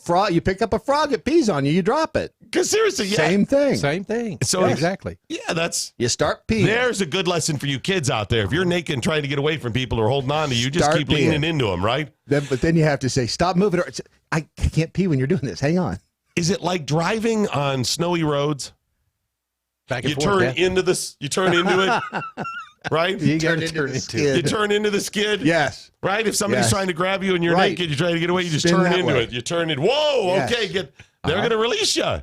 Yes, they If are. they grab you from the other side, turn into it. You release the Kraken, they release you. It's pretty simple. That's actually not a bad idea. It's got to be difficult if, like, say, Dominic Izzo was trying to get away. Yeah, because Where are you going with this, Brad? Yeah, where are you going with this, Brad? I was waiting for Doc's response. He was in the middle of explaining Brad keeps something. bringing up the micro penis thing. But I'm pretty sure that was you. Let's just move on. By the way, Dominic Izzo has a show on this platform, a wonderful show, regardless of genital size, from 7 to 9 Eastern Time, right here at MoJo50.com. And apparently Wonderful. he does. You cannot judge the quality of a host, the quality of a show, or the content of a person's character by their genital size. And I think No. we've all learned that. Yeah, it's especially you. Police stopped 34-year-old Holly Sanson in Portage, Indiana, on suspicion of shoplifting from a Kohl's store. When cops approached the car and accused her, she shrugged and said, "I gotta go." Whoop, took off. Well, maybe she was late for an appointment. Hey, we're pulling you over because No, we think you stole from the Nope. Kohl's store. Love to talk, don't have Gotta time. go. Yeah. Whoop, took off. They didn't like that, and they chased her in a high-speed chase, speeds 100 miles per hour. While fleeing, cops noticed something odd. Okay. Things being chucked from her car. Huh. Wonder what that was. Bras, panties. Wow. In fact, 4 bras, 14 pair of panties, 2 candles, and some air fresheners. 4 bras. How many did she have to hold up? We're going to give you a pass here. We understand you have some sort of medical condition. Are these medically necessary? Wow. Okay, fine. You show us, we'll let you go. This is utterly ridiculous. See what I did I there? see Because it what was you like did an there. utter Yes, with more yes, than it one would be, uh-huh. teat, you know. Yeah, apparently that is what you call evidence. They think you stole from a Kohl's store and then you chuck stolen stuff from the Kohl's store out your window. When you're throwing gonna it out go. the window, no one can see it flying out the window. They That's actually just- did. In fact, they recovered all of those things, and then they continued to chase her and brought her down with the spike strips, shredded her tires. She was charged with resisting theft and reckless op. And now she has to buy new tires. That is correct. Damn. Bad day for her. 41-year-old Andre Edwards robbed several New Haven area banks, but was captured because he made what police are calling some mistakes. All right. I'm going to lay this out. Okay. And see if any of these seem like a problem to you. Some of the things that the police identified as mistakes, but if you do, just ring in there. Okay. He used a taxi as a getaway vehicle. Is that a... I would, yes. I think that having a Kind of taxi is identifying- probably a bad idea. It's going to be easier if you just hop in. Okay, Yes. so that is a problem. Yeah. When fleeing one of the banks, a dye pack exploded outside as he headed toward the waiting taxi and got ink all over him and the bunny. Well, that is a problem. I mean, Is that going to be a way it's going to hurt your... yeah, Okay. that is going to, yeah. I mean, a dye pack is not He much wore to do no about it. disguise and was captured in perfect clear video. Yeah, that's bad. Is that going to be bad Yeah, for that's bad. Yeah, that's bad. No disguise. How about this? He attempted to spend the dye-soaked money to rent a hotel room.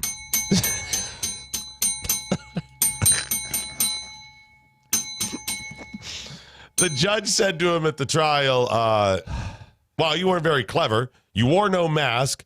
You did nothing to hide your identity. You were all over surveillance tape, and you paid for it with money that had red dye all over it. Did he let him go? No. He no. should have. He should have just let him go because the guy's going to get hit by a bus eventually. Yeah, that's true. We don't have to spend taxpayer Or dollars. fall You can down do an them elevator shaft. Or get shot by his... Or eaten by a crocodile. Could be. Any of the above. Brian Malta had been feuding with his neighbor, so he hatched a plan to solve the problem. Well, good. He's a planner. At least he put more thought into it, maybe. You're feuding with your neighbor. How do you make that go away? Kill him. Well, that'd be one way. That works. He decided simply to fire a Civil War replica cannon at the guy's house repeatedly. I wasn't far off. For 8 days in a row. Low-hanging fruit right there. He continuously, bang, unleashed the cannon. Now, he had only stuffed it with powder and wadding, so there weren't any projectiles, but still damn loud. Yeah. It kind of makes a point there. He would fire it across towards the neighbor's house. Right. You're not going to kill anybody, though, if there's no projectile. It's true. Yeah. However, the discharge was so loud it could be heard for miles around.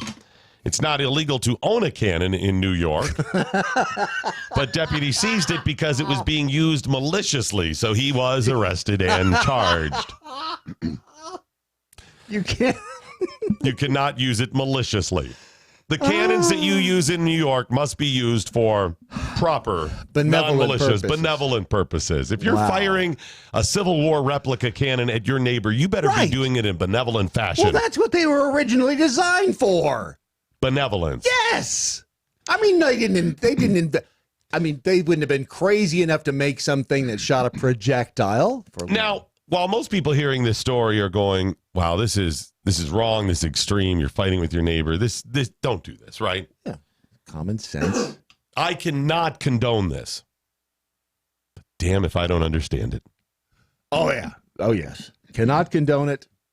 Do understand it. I'm just going to say it's a good thing I have never owned a Civil War replica cannon. You know, if you move to New York, you can own one. Not so much now, but say a few years back while still living with my folks. I wonder. There may have been some neighbor issues. The things you could put into a cannon and fire at the neighbors. So in my younger years, I lost one of the many times I lost a job. Can't understand that. And I told my folks, I'm like, listen, can I move back in for a couple months while I get all this stuff together or whatever? And they're like, yeah, sure, no problem. So moved back in for a few months. And within 3 months, one of the neighbors moved. My dad goes, we've had serious issues with them for 8 years. You're back here 3 months and they move. See? And I was like, there you go, Bob. You have a special You're welcome. purpose. You're welcome.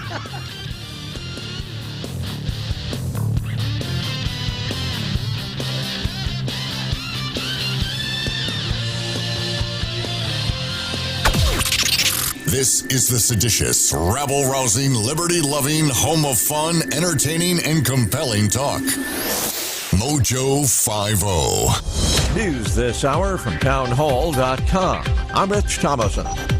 In a bid to force negotiations on ending the partial government shutdown, President Trump canceling House Speaker Nancy Pelosi's official trip abroad. In a White House letter, the president informs Pelosi that her upcoming foreign trip to Afghanistan has been postponed. He says the move is totally appropriate because 800,000 federal workers are not being paid during the shutdown. Using his executive power, the president denied a military aircraft for the speaker's trip with Democratic lawmakers, saying instead that she fly commercially if she still intends to travel. Greg Clugston, the White House. A high-ranking North Korean negotiator has arrived in Washington amid growing speculation over a second summit between President Trump and North Korea's Kim Jong-un.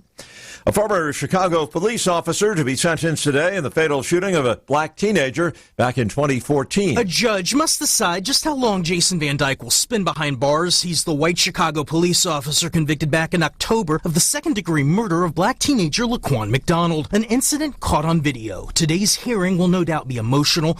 Van Dyke's wife and young daughters, who pleaded for leniency in letters submitted to the judge, will make statements. But court officials are unsure if McDonald's mother, who has so far remained been silent ever since her son's 2014 death, will speak. What is certain, the courtroom will be packed with activists worried that the judge will impose a light sentence.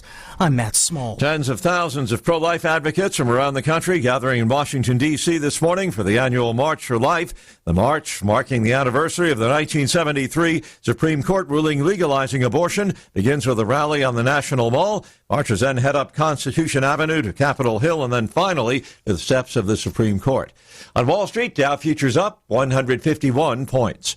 More on these stories at townhall.com.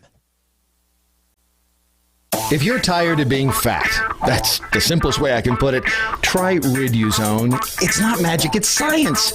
It's a simple way to help keep yourself from overeating. Go to Riduzone. That's Riduzone.com. Doc Thompson, MoJo 50. Missouri cops claim that Amy Nicole Perino punched a man, then hit him with a belt when he would not orally stimulate her. He was supposed to talk dirty to her? No, he was supposed to perform a sexual act on her. Here's how it all went down. She got undressed and chased the man around the home before pushing him to the ground and sitting atop him. First question, could he hear the stereo? That's when she began to beat him up. He told the cops that when she was on top of him, he was briefly unable to breathe. Does that answer your question? Yeah, he couldn't hear the stereo, could he? She was charged with sexual abuse and domestic assault. I'll let you decide if she's the type you want to date. Okay. If she's that's not a woman. Brad? Are you going to take the beating? Oh, or hell yes. It's like Danny Trejo had sex with Yoda and the baby was raised by a water buffalo.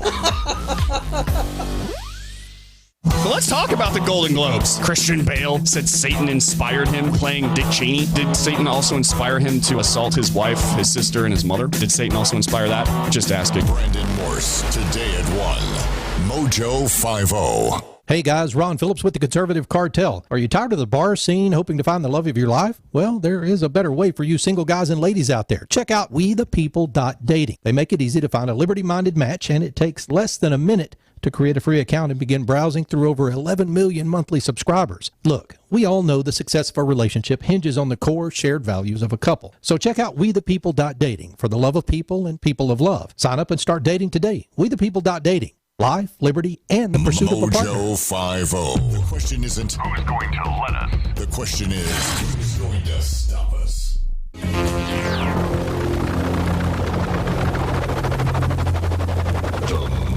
Ship has landed. Communiques now. Get them into us with the hashtag What I Learned Today if you're on the Twitter. And if you're on Facebook, you can just put them at the bottom of the broadcast. Of course, you can also go in the MeWe chat room and share. Mm-hmm. You can write them on the back of a $100 bill and send them in. We will read those first. Promise. Listen, if we get those in on a $100 bill, you will move to the top of the line. Yes, you will. First off, right there. Gutterwater sleeve. And by the way, $1,000 bills? Oh, and $1 million bills. Yes, we'll take those too. Gutter with a sleeve of your New York neighbor dispute ends in cannon discharge. What we have here is failure to communicate. Yes, we do. I gotta believe that's going to make a statement. I would think it would. Marge, Keith next door has been firing a Civil War replica cannon at the house. Is he? Is there something? Do we need to talk to him? Apparently, he's trying to send us some sort. I feel like he's sending a message. Am I assuming something here that, you know? These are the things that might be as plain as the nose on your face. Larky F and Farkin, the size of your meat doesn't matter. It totally does. But the size of your taint definitely does. No idea what that's in reference to. Yeah, do I? But it works. And Wanger Slangin' Saddle Tramp. Thank you, Ron. Breaking news from Florida. Good Samaritans get a handle on a serial public masturbator. Get it? The handle. I get it, the handle. You sure that wasn't from Saddle Effin' Tramp? No, it was Wanger Slangin' Saddle Tramp. Are you sure? Oh, wait. Who did you suggest it might be? Wanger. No, Saddle Effin' Tramp. Could be. Maybe. Sorry, I had my mouth full of adaptogens. You folks, if at some point today and every day you do not have a mouthful of adaptogens, you are missing out. You are not living life to the fullest. No, you are not getting all that you can get out of life if you do not have a mouthful of adaptogens at least once a day. That's the truth. That is the truth. I mean, look. The Russians started this. I keep going back to that. I mean, if you think about this, the Russians are always on the forefront of your. You know, I remember talking about this stuff during Rocky IV with Ivan Drago. And at that time, I was living in northern Indiana. Northern Indiana, my grandfather had a farm. We're farmers. And, you know, I lost one of my fingers in some sort of accident on the farm. Involving a ferret. And if I have a ferret or whatever, look, do me a favor. Go to therichsolution.com and try these adaptogens today. I mean, this is, my wife and I have moved into a new house, and we don't have internet access. And I hate AT&T because of it. And there's been problem after problem. But look, with the adaptogens, it makes us remember fondly growing up in northern Indiana. Not stressed out. And no, exactly. And I worked on WoWo, whatever. Just do the adaptogens at therichsolution.com. Look at the term WoWo. It's balanced. Whoa. Thank you. Go to therichsolution.com, click on supplements, click on Rich Adapt. Find out why adaptogens should be in your mouth right now. Drink it each day. It's actually just more of it's a very small amount that you have to put in your mouth. He's got it. It has a pleasant taste. And it's good for you. I do it. I did it already this morning. I hate me a little on Matt's behalf. I thought you meant the riches. They It's probably like hate kind of you an out of body experience. I'm like, wow, you're really being douchey to Matt. And then I'm like, you're pulling a Pelosi on but him. it's so good. It tastes so wonderful. Yes, it does. Yeah. Try it today. Mm-hmm. All right. I do want to get to this letter. See if I can find this. And we were talking yesterday about Chris Hansen and the show To Catch a Predator when all of the alleged child molesters, I guess is what you would call them, right? Come to the houses and are there ostensibly to have, well, if you believe them, they're there to watch a movie. They're attracted to, these kids that are 12, 13, 14 years old. And let me again clarify, because I'm not endorsing pedophilia, anything like that. I'm saying that nobody chooses to be any of the bad things in the world. That's not an excuse or a permit for bad behavior. I'm not saying that. I'm saying it's more of the speck in, my eye versus plank in your eye. There's a whole lot of that going on. Yeah, I did not choose to be attracted to boobs. They are a giant pain in the ass. Do you know? It's a weird logistic, but I may can be see doing that. it, but you understand exactly what I'm saying. I am not joking when I say, if the Lord had not blessed me with such attraction and lust for women, I would be a billionaire. Yes. Yeah. I would be a 4-time Nobel Peace Prize winning, 7-term president. They would have repealed the amendment and would have elected me that many times, billionaire. You could have cured cancer by now. I would have cured cancer. I would have cured everything. It'd be like heaven on earth for people. Yeah. That's what I could accomplish. Except your time wisely. I spent almost all of my time. Look at her. There goes Stacy. You mean spent? Spend. Whatever. Yeah. Spent. Whatever. A woman See walks what I'm in the saying? door. I didn't even learn English. See. Why? Because in English class I was going, ugh, look at Stacy. Look at her. You should see her mom. Jeez. And then I moved schools and there was another Stacy. Yeah. Holy crud. Yeah. I know. It's difficult. I don't know where I fall on that scale. Has my sexual desires, had that been a standard amount, a higher than normal amount, a muted amount by most standards? I don't know. The amount I know I've dealt with, the crap circling through my head with regard to that. Isn't it 7 seconds? Every 7 seconds a man 7 thinks about. I haven't had 7 seconds of peace my entire life. I'm not joking. When it comes to that stuff, I want to know, I wish there was a way to qualify or to measure the thoughts that go through my head when it comes to sexual desire versus every other male or person even. Right. Because if I'm just average or God forbid I am muted, You people out there, I mean, are suffering. Oversexed, undersupplied, and always ready. I mean, it's crazy. Yes, it is. If I had greater access, I would be one giant chafe. If you were a woman, I would be one scabbed over scab after another. Crazy. My point is, we all have crap we have to deal with. Yes, we do. And it's not just sex, but as far as sexual desire, we do as well. But I mean, some people suffer with poverty, and some people suffer with mental illness, and you have a disease or whatever. And even when it comes down to things as simple as desire, what you desire, not even from a sexual. You're more driven for money. You're more driven for self. These are all of the things that human beings have to deal with. Yes. God grants us this life and blesses us with some amazing things and opportunities, and also puts in front of us a whole bunch of challenges. Boy, does he. Nobody gets out unscathed. Nobody gets out of this life alive. He didn't trust me so much. Everybody. And this is what angers me so much about the victim. Everybody claiming victim. Stop it. We're all victims. Yes. And we're all blessed.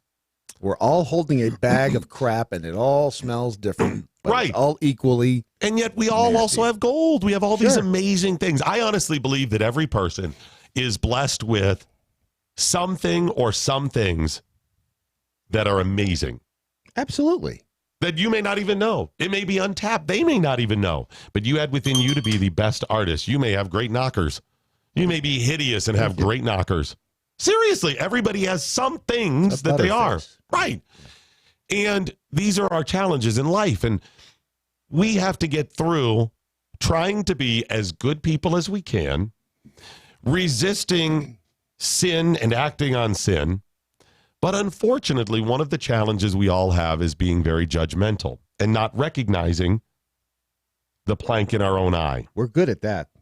Judgmental, got that one nailed. You may be the necrophiliac. Is that what you call it? Necrophiliac? They want to do a corpse. Yeah, they like to. Yeah. You may be the necrophiliac going, look at those pedophiles. Right. Wait, what? What? Excuse me? Mm-hmm. You may be the most straight-laced person when it comes to sex, and you're like, wow, that's all normal. Good for you. Mm-hmm. You're in the perfect little zone there. Mm-hmm. What about the rest of your life? Did you choose those things? So we had this discussion yesterday. I'm not condoning any bad behavior, anything illegal. What I'm talking about is morality versus laws, and that's one of the principles of being a libertarian. I'm not judging wrong or right as far as the way the laws ought to operate and the rules are. They shouldn't even be based on morality, because even though most of us may 99.999% of people on the planet may say that thing is immoral, somebody out there doesn't think it is. And you may call that crazy, but still, morality is still very loose. So let's base it on personal rights and freedoms. Mm-hmm. It's not illegal. It's not going to be stopped from the government or at the point of a gun if it's not bothering somebody else. Right. Now, when you get into pedophilia, children can't make those decisions. We've decided as a society, they're too young to, even if they say, yeah, I'm cool with that, they can't be cool with that. Right. So that's the reason. Now, you may also think it's immoral, and that's fine. Great. It is. Not good. Mm-hmm. But I'm not judging whether or not they're wrong or right in their feelings, and we need to stop that because we all have it. We need to say, are you acting on your feelings or not? And that's the important part of all of this stuff. When we start doing that, we start getting that attitude. Again, not saying, hey, Pete, it's cool if you whatever. I'm not saying that. I'm not saying it's right for you to say, hey, you like to have, you're attracted to corpses. You don't have to say that's cool to somebody, even if they don't act on it. You can still and should believe it's immoral. At least it's not feet. But maybe you remember the plank in your eye. Mm-hmm. And when you go to your friend Brad and say, Brad, I can't condone the fact that you are attracted to corpses. That's not good. Even though you're not acting on it, I still can't. Sorry. I can't condone that. But I understand you didn't choose that. As long as you are battling this and not acting on it, that's okay. You're doing the best that you can within this. And the same thing with guy behind the glass that we're calling Ron. His crazy ass obsession with feet. Mm-hmm. Yeah. Right? Twisted, but yeah. Have you seen him putting if he starts putting cameras in the shoe department of Kohl's. What do you mean starts?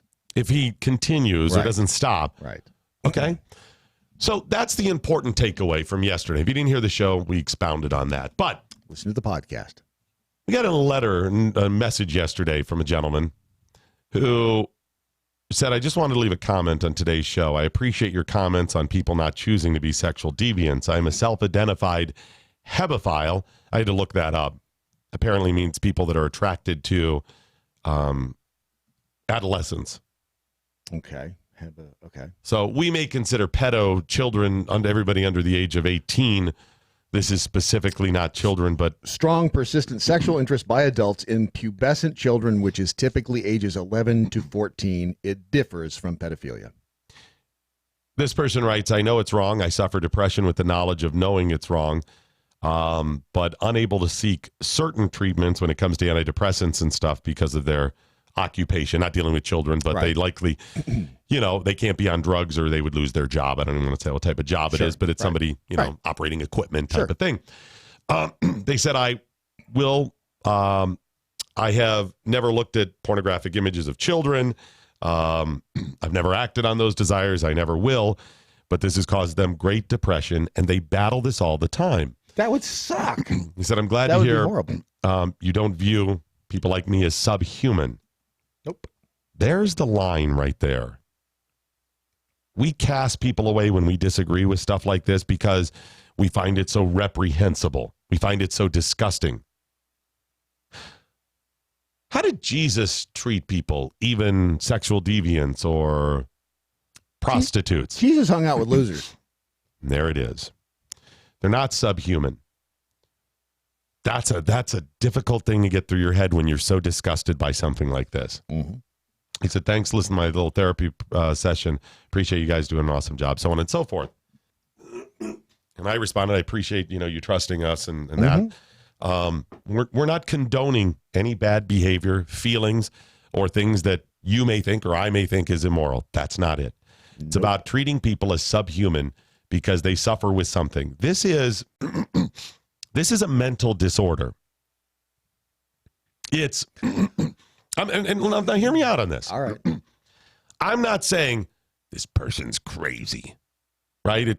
They're not, a psychopath, a sociopath necessarily. They're not schizophrenic. I'm not saying that.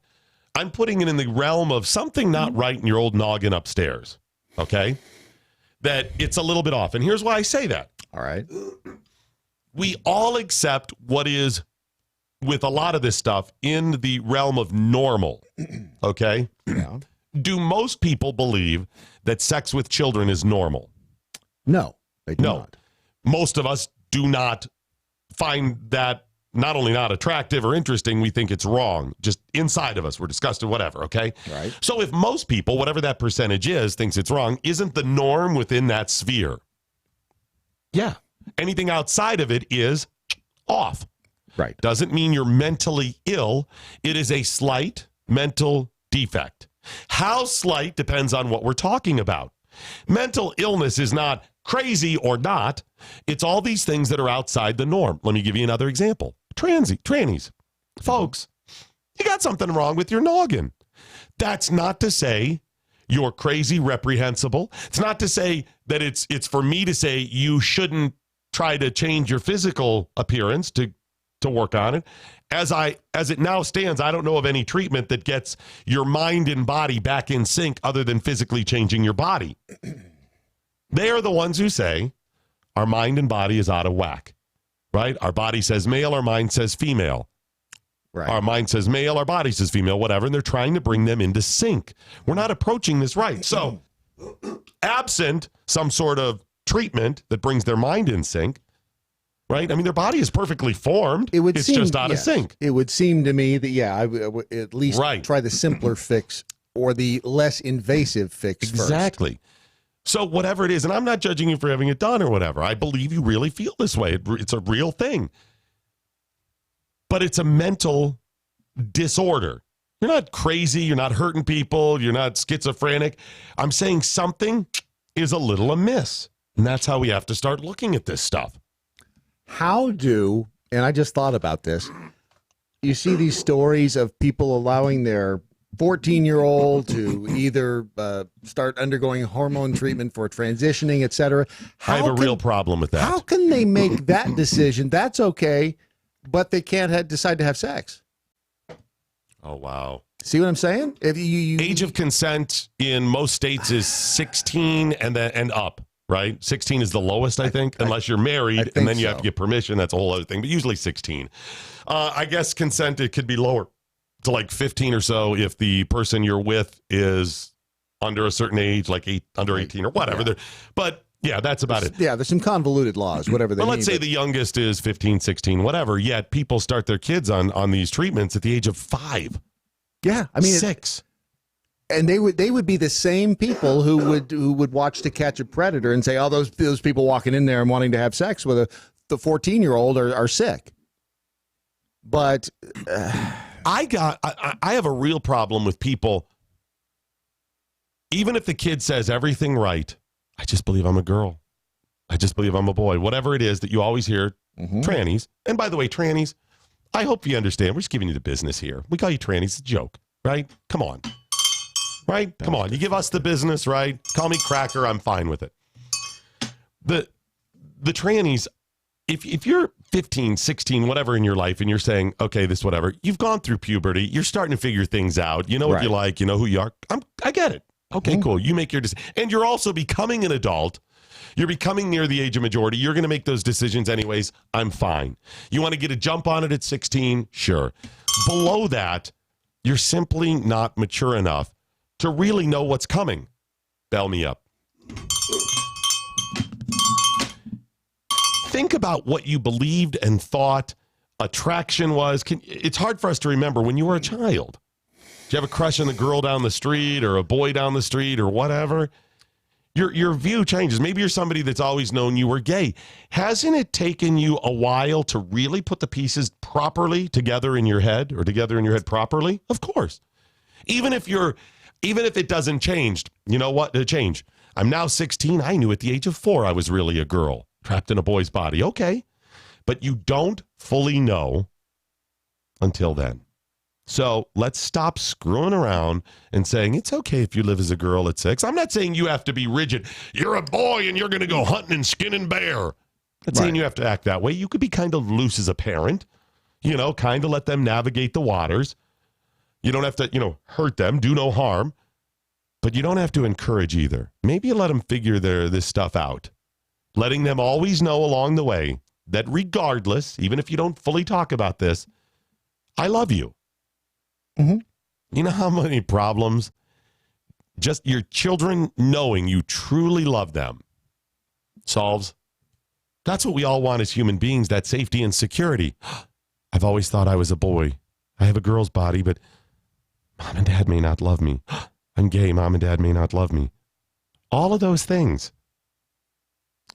So without getting too deep, and that may be too late now. Yeah, it's a little late for that. I've made some mistakes as a parent. Not many, because I'm pretty sharp in the world. You didn't read the manual?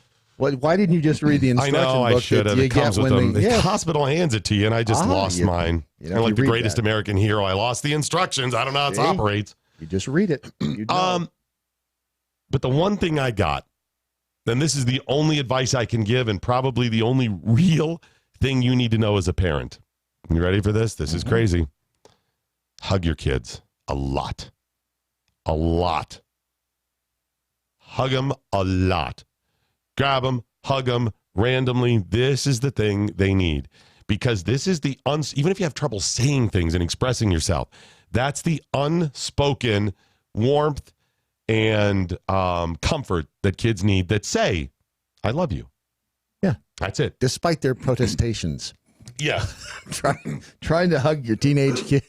Stop it! Oh, yeah. And they may say that, and they may be embarrassed time. They still want you to hug them. They still do. So, Cubby, I've been doing the super squishes recently, where I'm like, Todd, he's like, stop, you're squeezing me, squeezing me. So I did a couple days, and then I gave him a hug the other day, and he goes, okay, squeeze me really hard. Stop tickling me. Stop tickling. Okay, tickle Why me you again. tickling me? Yes. So much fun.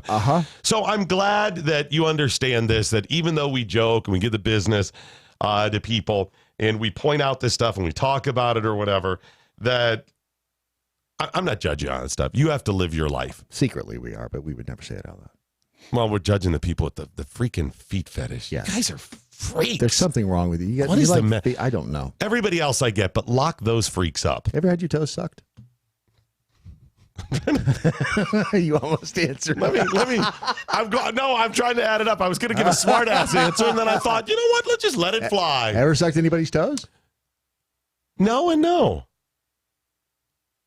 Huh. On a programming note, by the way, if you go to our, if you go to the MoJo Twitter page, there's a profile or a poll pinned to the top of it, and it's a serious question about male. I wanted to make it funny. Brad wouldn't let me. Well, it's a serious question. Can gay men possess masculine toxicity? In addition to the poll, I'd love to get comments on it too. Maybe comment on the page and share it. Yeah, reply on the tweet. Somebody said that somebody got dinged for having that poll up there. Was it Gavin? No, it was Milo. I think Free Milo. Okay, Milo.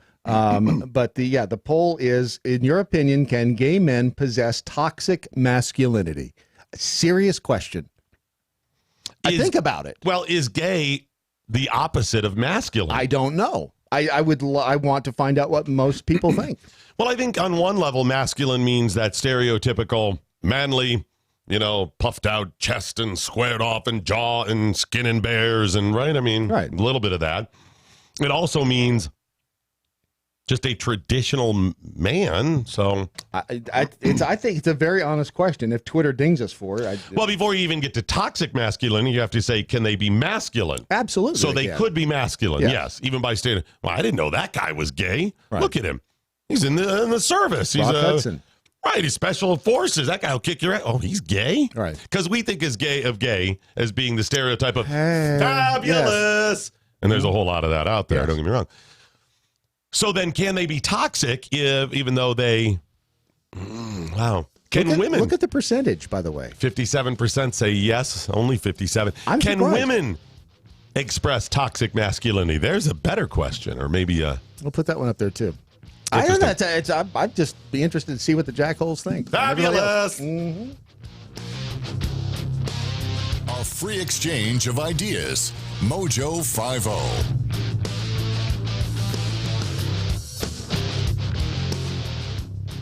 By the Numbers with Andrew Coppins is powered by TarRiverArms.com. They've revolutionized online firearm sales with high-resolution pictures, 3D imaging, and the best prices. How much will you save? Find out at TarRiverArms.com. That's TarRiverArms.com.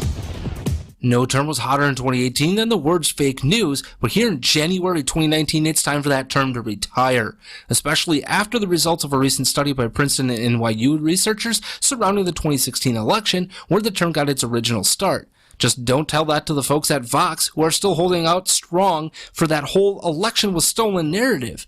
They even attempt to use the study we're about to talk about to drum up fear over those evil Republicans and old people. The numbers in the conclusion of the actual study say something very different, though. First, let's start with this number from the study, 90, as in 90% of all respondents shared 0 fake news links at all. So that leaves 10%, and what did the study say of those people? Let's start with this number, 7. According to the study, people aged 65 or older were 7 times more likely to spread fake news on Facebook. But this group also was the one who spends the least time on Facebook and the least likely to discern fake news. The study also pointed out that 18% of conservatives and independents shared fake news, with just 3.5% of liberals doing so. The study also points out, though, the difference had much more to do with Republicans and independents being exposed to pro-Trump messaging and thus the activity of bots and fake news agents. But just how much did that actually influence the election? Well, that evil 65 and up crowd shared less than 0.08 fake news links per person, and Republicans or independents, they shared less than 0.5 of a fake news link per person, according to the study. So if we're to take Vox seriously, we're supposed to believe all of these numbers add up to a major crisis and the reason Clinton lost the election. Is it just me, or does the narrative not match the reality of facts once again? Dare I say all the reporting on the subject is fake news? This has been By the Numbers. I'm Andrew Coppins. You can follow me on Twitter at The Coppins Show. Okay, I think I have an answer for your question. Can gay men express toxic masculinity? I think here is the definitive answer. All right, ready? Yes, but not if they're fabulous. See, you're making fun of the question. It's a serious question. It is a serious question. How damn funny are the gay men who put that on and play it up? I mean, people have mocked them and been mean at times for the gay men who are flamboyant, right? But it's still pretty damn funny too, especially if they get it. Damn it! There's the bell. If they get it and joke and know it's fun or whatever, it's funny. I worked with a guy. His name was Jimmy, and he was he a bitchy? No, Jimmy. Okay. Jimmy was very, very gay, and I imagine still is. And he was my size, big guy. So he's one of those he'll kick your ass. But Jimmy and I got along great. Did he blossom? Was he fabulous? He would. We'd be. Was he sparkly? Was he sugar? He could lift heavy things. He could lift stuff off of high shelves. And whenever we'd be carrying set pieces or whether I'd say go straight that way. Jimmy'd turn around and go, it's always gaily forward, never straight. Never straight. It's forward, not straight. How dare you? And he had his voice. This is how his voice sounded. So I don't know where that comes from. If that is I think some of it's put on. Some of it may come naturally because you feel a little more effeminate or something. But I love Jimmy. Often. Long. No, he's a great guy. But it's funny because may not sound sexist. I don't know. But the smaller, I've worked with smaller gay guys. But they're the ones, for whatever reason, you feel like you have to protect them. If somebody was ever giving them truly giving them shit about being gay, right. I'd be the first one to stand up in front of them. I would for most people anyway. Absolutely right. But yeah, anybody that's bullying anybody. But yeah, even for being gay, what the hell are you doing? It's funny. I didn't feel like I had to do that for Jimmy because he, again, well, and I think, the right is painted that we hate everybody, whatever. And there are some people on the right that really, when they make those jokes about them queers, that they are truly doing it because they're being mean. They hate. That is true. And most people they don't understand it and or are afraid of it. Right, absolutely. And some of them because they are repressing certain feelings that they may have as well. And that, like I said, but that's where the difference is. And I wish more people on the left, especially in that circumstance, gay people, knew, guys, if I give you the business about something, I really don't care other than it's funny. There's a lot of things funny. I'm funny. Not like humorous, like I can make a career out of this. Right. But rather like funny, like mockable. Is that a better? Yes. Mockable. Mockable. Very mockable. Not Machiavellian. No, that's something mockable. That's very off. By the way, Donna over on Facebook, she says, by the way, I'm Stacy's mom. Which Stacy? Oh, she's Doesn't Stacy's matter. mom? She's Stacy's mom. Oh, Stacy's mom. I'm in love with Stacy's mom. Something Wong, it finally admits. Seriously, one of the hottest girls. I had to switch high schools halfway through my high school career. Because of the restraining order? There may have been some threats from the school board and some legal action that I was trying to avoid by switing. But it was a choice. Those records are sealed. It came down to a choice. I wanted to leave. I can always hang my hat on that. Yes. And I went from that arguably, in my opinion, and first of all, there was the hotness factor, in my opinion, because, again, I was a young boy. Really, like 90% of the girls were hot.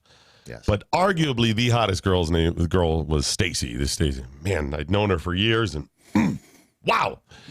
And I switched schools, and arguably the hottest girl in the next school I went to, also named Stacy. She had breasts. She was hot. She dated a boy named Stacy. I never had to worry about getting their names wrong when they were screaming. I hated him. All right, let's move on. By the way, some of these guys you see in the gun range, the masculine guys, gay. Yeah. So your question about, what is defining masculine, and then because you have to define that before you do toxic masculinity. And the reason I bring this up is because the great folks at TRA Guns, they don't care. Nope. They will sell you a gun if you're gay. Yes. Yes, they will. They will, and they won't even ask. There's not a box you have to check. It's a don't ask. It's a don't ask, don't tell policy. You know what? You can tell, and they don't care. Right. They're just not. They have a don't ask policy because they don't care. Right. Yeah. Their attitude is they want to sell guns. Yeah, it's weird that way. They like firearms. Yes, they do. They think they're a good thing. Yes, they do. They are capitalists, and they're like, hey, you want to buy a gun? You know what? They'll sell guns to black people, too. Whoa. And Jews. They'll sell them to the Jews. They will. And yellow people? Yeah, and women. No way. And women. Well, they crossed the line there with women. Some may say that, yeah. Old, young, but of legal age, yeah, they'll sell them to anybody that they can legally sell to. So they're fine with that. And you don't even have to tell them. Business. You don't have to tell them anything about yourself as far as that goes. Just, your name and make sure you're covered legally. But other than that, you're good to go. When you say covered legally, you mean you have to be fully dressed. You can't walk around naked. I don't think they even care. You could probably order online while naked. That's good for Izzo. Yeah. He only wears a towel. Right. So loincloth. Yeah, just go to traguns.com. They have a don't ask policy. I'm sure if you said in the little comment section, I'm going to buy this gun, I'm gay, they'd just be like, okay, whatever, we don't care. You could tell us, but we don't care. What's your credit card number? That's all they really want to know. Yeah, they want that. They're going to want payment. But other than that, you are really good to go. So that's nice to know, right? Because I'm sure you might be the gay Jewish pygmy out there going, wow, they probably won't sell a gun to me. Well, yeah. No, they will. They will. You're good. The problem is if you're a gay Jewish pygmy, you're going to have a hard time picking up the big guns. You're going to need help. I don't know. You could be a strong gay Jewish pygmy. How dare you stereotype little people as not being strong? This is what we're fighting against every day. Pygmies. That's a little person. All little people are not pygmies, but all pygmies are little people. Or are they? What if they identify as a pony? Well, and that's the reason I bring this. How do you know that there's not a large person that you see as large and you go, oh, I didn't realize you identify as a pygmy? Just stop the judgment. Bottom line, go to traguns.com and buy a bunch of guns. I do stand corrected. And there's a couple on sale, right? Oh, no. Is it? They sold this one. Crap. That tore. No. They got one more in stock. Okay, good. I'm telling you, don't do what Matt Locke did. Remember, he was... don't tell people which gun you're going to buy. Because they will... if you find the Jackals are going to buy him just to screw with Matt. Yeah, they are. And the beauty of it is you can go, no matter what gun you're looking at, like this 44, this 1873 44 mag. Look, I've seen this 1873 44 mag online. It looks great. I told my wife I'm just going to buy it. I'm going to treat myself. Look. And it was... I want this. And oh, crap. Someone bought it. It was gone like the next day. Pissed him off. He was disappointed. But they've got two. It was such a challenge because he's like, oh, I'm so glad our client's doing well. Damn it. He's doing too well. There's some. So, yeah, I'm not even going to mention this one because I may. Just go to traguns.com. You'll be happy you did. All right, a couple of other topics we have to get to. A couple of other things. What First, haven't we covered today for crying out loud? We got two other big things to get to, so let's get them in, okay? All right. Here we go. Stick them in there. Earlier in the week, the big hullabaloo was the Gillette commercial that was simply anti-man. Yes. And that's the reason we brought up even the toxic masculinity. Yeah. Gillette is owned by Procter & Gamble, headquartered in Cincinnati, Ohio. Procter & Gamble has pulled this crap before. Surprisingly. By using not just political, cultural, topical issues that we debate in the news and political whatever, to produce little commercials or express their opinion, but to do it to market their products. And that's really what they're doing with this stuff. It may be run by progressives. I don't know who runs. I don't know what their political makeup is. So it could be for their political, social justice, progressive agenda. It could just be for sales. It could be for a combination. But I know them trying to sell more crap is definitely part of it. Yeah. I don't have a problem with that. They can run their business as they see fit. But you got to know something, Procter & Gamble, that when you express yourself politically, you now have put yourself in the political arena, and I'm going to have to decide whether or not I want to do business with people. That's part of me deciding. I don't understand why companies do that. If you're apolitical and secretly have an agenda, okay. But as soon as I know, I have to make choices with my dollars. Right. Now, I've realized I don't want people to, I don't want to be part of boycotts. I think they do more damage than good, even for your ideas and values. And it sets this standard in the world of we have to identify each and every person and company. And then is it going to end up that there's progressive companies and conservative companies Listen, a lot of people that work for these companies, whether progressive or conservative, have different political opinions, okay? Yeah. So I don't support boycotts. I just say vote with your dollars and support when you know people who think like you do. Mm-hmm. Makes sense. Because there are companies out there that use some of the money that you give them to do wrong. That's the reason we promote Patriot Mobile, is because AT&T, which I hate for other reasons. And hey, if you still want to use AT&T, it's your choice. I'm not calling for a boycott. I'm just telling you the truth about them. So that's the reason we lay that out there. But I'm not calling for boycotts. It doesn't work, and it adds fire to the court of public opinion, or fuel to the court of public opinion fire. We're just throwing gasoline on this. Try everything in the media as opposed to in courts, or if somebody wrongs you or dealing with business. It does more harm than good. So I'm not supporting that. But Procter & Gamble, you got to know what's going on. I'm just telling you the truth about them. They own Gillette. You saw that stupid commercial. And then my friend, what's his name? Ron. That's Ron over there. Yeah, Ron found a commercial that I want to play with you. Play for you. Mm-hmm. Is he the one who found it? Did you want to play with me or play for me? Play for you. It was a Freudian Is he the one who found it? Sure. I know it was you. I just wanted to give him credit. Absolutely. Give him credit. He's the guy who never gets credit. So From 2 years ago, Procter & Gamble, not just Gillette, but the parent company, produced a little video called The Talk. Yeah. I'm going to play this for you. It's just a couple of minutes long. And I'll set the stage because there's some serious downtime. It's a very visual thing. You can look it up on YouTube. Look up Procter & Gamble, The Talk.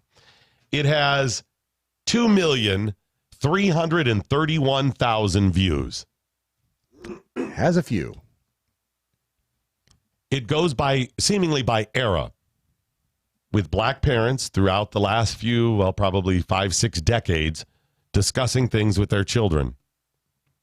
It'll show you what looks like a mom in the 50s talking with her daughter, and then a mom in the 60s talking with her son, and then a mom in the 70s. You can tell by their fashion and whatnot, all the way up until current times. And again, it's called The Talk. Listen. Again, this is Procter & Gamble. Who said that? The lady at the store. That is not a compliment. Listen, it's an ugly, nasty word, and you are going to hear it. Nothing I can do about that. But you are not going to let that word hurt you. You hear me? There are some people who think you don't deserve the same privileges just because of what you look like. By the way, these are different scenarios. The first one was a mother grooming her daughter in front of the mirror. The second one, the mom was talking to a kid who was running from bullies, white bullies.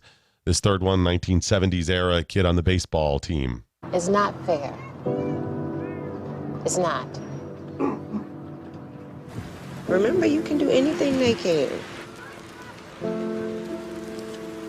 The difference is you gotta work twice as hard and be twice as smart. Come straight home after practice. You got your ID? Oh, guess I stopped you. How's your review? Modern time. Good. You Yeah, see? we're good. Okay. Good. Now, when you get pulled over, I'm a good driver. baby, Don't worry. this is not about you getting a ticket. This is about you not coming home. I'm gonna be okay. Right? Okay. Now it flashes back through all the decades. But you keep showing up. You are not pretty for a black girl. You are beautiful, period. Okay? Don't ever forget that. And then it says, let's talk about the talk so we can end the need to have it. My black is beautiful, Procter & Gamble. Let's talk about the talk so we can end the need to have it. My black is beautiful, Procter & Gamble. The talk they're talking about is the talk that black parents say, and I'm not black, they have to have with their children before they leave the house. Now, that was a lot of things, but in modern time, it's The talk they have to have with their children, that when you leave the house, if you get pulled over or something, make sure you comply with an officer so he doesn't shoot you because you're black. Right. The talk that if you're going through the store, people are going to watch you. And make sure you comply and make sure you don't do anything that even looks like you may, because they may shoot you because you're black. Because they see you as black and therefore believe you're a criminal, and are going to be more quick because you're black to kill you. This idea and this attitude came up a couple of years ago. Is probably the reason this came out. It was published on YouTube on July 25th, 2017. Black parents may have this conversation, and maybe they need to. But here's what they're missing.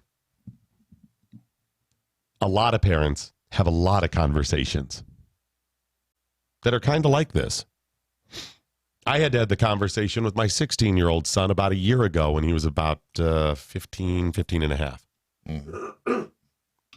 Where I said, you recognize how the world is now.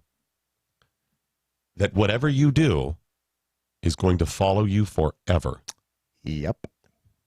You make a joke, the wrong joke, especially about race or something, it's over for you. This may pop up 40 years from now, when you have worked your ass off for a promotion, dedicating your life to helping people and being good, but you made a joke 40 years ago, and it's going to hurt you in the future. I didn't have to worry about that. I mean, yeah, if I killed somebody, I knew that, or if I didn't, buckle down and do good in school, it was going to look around, okay? Obviously, I got that. But I didn't have to worry that a joke or, hitting on a girl was going to follow me forever. How dare you pretend this is only something that black folks have to deal with? I have 2 other sons that I'm going to have conversations with when they get a little bit older because they're half Asian. Everybody has these conversations with their kids for different reasons. If you're a white parent that's living in primarily a black area, you don't think they're going to have certain conversations? Whether they sit them down or the kid comes to you and says, I'm having trouble in school because I'm being bullied or something? What about kids that are just bullied for no reason? Right. It's endless, the number of things that parents have to discuss with their children. This plays into the same narrative that somehow blacks have it worse. And you're doing yourself a disservice. If there are troubles in the black community, if blacks have issues with this stuff, I'm happy to discuss them, and we should and will and do and have worked these things out. But how dare you continue to push this narrative that is exclusive to black folk? Yeah. It stuns me that they are willing with this and the toxic masculinity thing. Number one, what the hell does any of that have to do with soap? Nothing. And what does the toxic masculinity spot have to do with shaving? Nothing. Not a damn thing. How about telling me how good your razors are or how well your soap cleans, and let me decide on that basis and not on what you think I should be thinking. Yep. That's the insanity of it all. When I grew up, the biggest bully was white trash. His name was Toby. White trash guy lived down the street, and they were white trash. But Toby? Toby. And, yeah, he was the one I got in a fight with. Yeah. I had to break that one up. I kicked his ass, though. Did you? Damn okay. Straight. All right. Good for you. Fighting. You know what the thing about fighting is? It hurts. Somebody punches you in the face, it hurts. I want to avoid a fight at all costs because I have this thing about pain. I don't enjoy it. Like those freaks that like feet and pain. And we go like put clamps on. I got to bring up one other thing, too. Jason and Brandon from the Morris Code weekdays from 1 to 3 here at MoJo50.com. Have been discussing the toxic masculinity thing a whole lot. And I have a couple of clips. If you haven't heard the broadcast, of course, you can get the podcast if it's not a convenient time for you, just by going to Spreaker.com or just go to MoJo50.com and you can find out all the places that you can consume our content. Yes. But they've spent a whole lot of time talking about it. Here's a couple of clips. I'm just talking about some various things. Listen to this. This is from the Daily Caller. Apparently, Google employees are like way more snowflakes. Whoops. Apparently, they are melting down right now over the word family. I'm going to go ahead and read you this rant. Please do. This is diminishing and disrespectful way to speak. If you mean children, say children. Means to me, you and yours don't count as a family unless you have children. All caps. Stop using it to mean children. It's offensive, inappropriate, homophobic, and wrong. Yeah. Is that the end? Yeah. That's exactly how it ended. Both men and women can Jason. be very nice people, and they can also be very sleazy, scumball kind of people. Shut up, Jason. Yes. That is sexist to say. Your toxic masculinity is spilling out all over the place. I Tuck it back hate in your to pants. burst your bubble, your beardly bubble. My bearded bubble.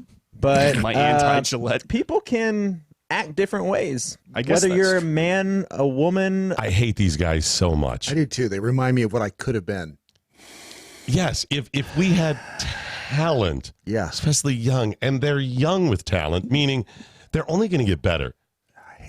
I hate them Who so brought much. them in the door? They are a constant reminder of our inadequacies. But here, the reason I bring this up, I have an idea. Yes. Have you seen the new medical procedure? The The blood transfusions? Ah. Have you seen that? Why don't you explain? I saw this pop up about 6 months ago, and it's making its way around. It's gone viral the last couple of days. Apparently, they have like 6 offices around the country. One of them's in Houston. Yes, it is. They do, for those of us that are older, young blood transfusions. So you go there, and they fill you with the young people's blood. Now, this is not just some creepy little like snake oil type thing. They have proven that the platelets, is it the platelets, the plasma, the whatever little thing you do is in there. Whatever. Part of their blood. When you get younger people blood, you start younging yourself up. Now, I haven't looked into all the details, but this is legit science here, and they base this new company. So when you wake up in the morning, you don't walk around like the 90-year-old man that you feel like. Now, I think the first they'll give you, was it a pint for $8,000? It's a pint for $8,000 and 2 pints for $12,000. You're saving $4,000 if you get the upgrade. But I don't have $8,000. But you know what I do have? Some young, talented people and a sharp knife. You're right. Tell me that wouldn't be good content. How do we... we split them open today and start putting that blood in us. How do we slip the needle into them without them knowing? Who cares if they know? Oh, I know. I got it. We put the pill in the pudding, and the pudding and the pill with the people, and with the... You know, even the brown people will eat the pudding, so I think that's a good idea. See what I'm saying? We do a blood swap. So we slow them down a little bit, too. They can get the old blood. Ooh, that's devious. In today's world, why is youth wasted on the young? Shouldn't we have youth equity? Damn. In the equal good world, idea. why shouldn't we be equal when it comes to this stuff? Blood swaps.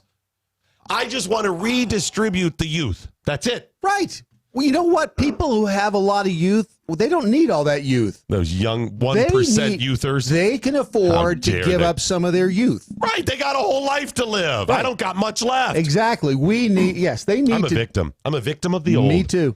Now, if you're a victim of the old and it's affecting you down in your nether regions and your bowels or whatever, go to lovemytummy.com. Otron Teal. That's what you told me to look up. I'm going to start the Otron Teal next week. I got to try this. I cannot go into all of the details because I'm just not as familiar with it. Oh, I've been taking this. Oh, okay. Well, thanks for letting me in on it. Are you hoarding the young blood too? Maybe. You bastard. Maybe. Otron Teal. Odd name, so just go to lovemytummy.com. Explain how. Well, it's okay. So first of all, let me just read what's on their site. Bloating and abdominal discomfort are not normal. No, they're not. Which, you may think, you may be sitting around feeling bloated and uncomfortable and thinking, hey, this is just the normal human condition. Right. Which, can be entertaining. But here's the thing. It's not, they say it's not your head, it's in your gut. And we've talked about this forever, about the bad gut bacteria. And about how sugar, especially, oh my gosh, sets up shop in your lower intestines. I met with the guys from Otron Teal a couple of weeks ago, and they were telling about this. And he starts telling me, and I go, this is exactly what I've been learning over the last couple of years. 2 things, gut health and sugar bad. Yeah. And that's when you start craving sugar, Larky effing Farkin, it's that bacteria in your gut, basically. The bad stuff, craving the sugar. Yeah, sending signals to your brain, craving the sugar. It's really about gut health. Get all the details at lovemytummy.com. It's lovemytummy.com, and we'll update you next week on how we're doing with this. But this is legit, folks. This is legit. Yes, it is. Start changing your life. Lovemytummy.com. What do you mean it's last call?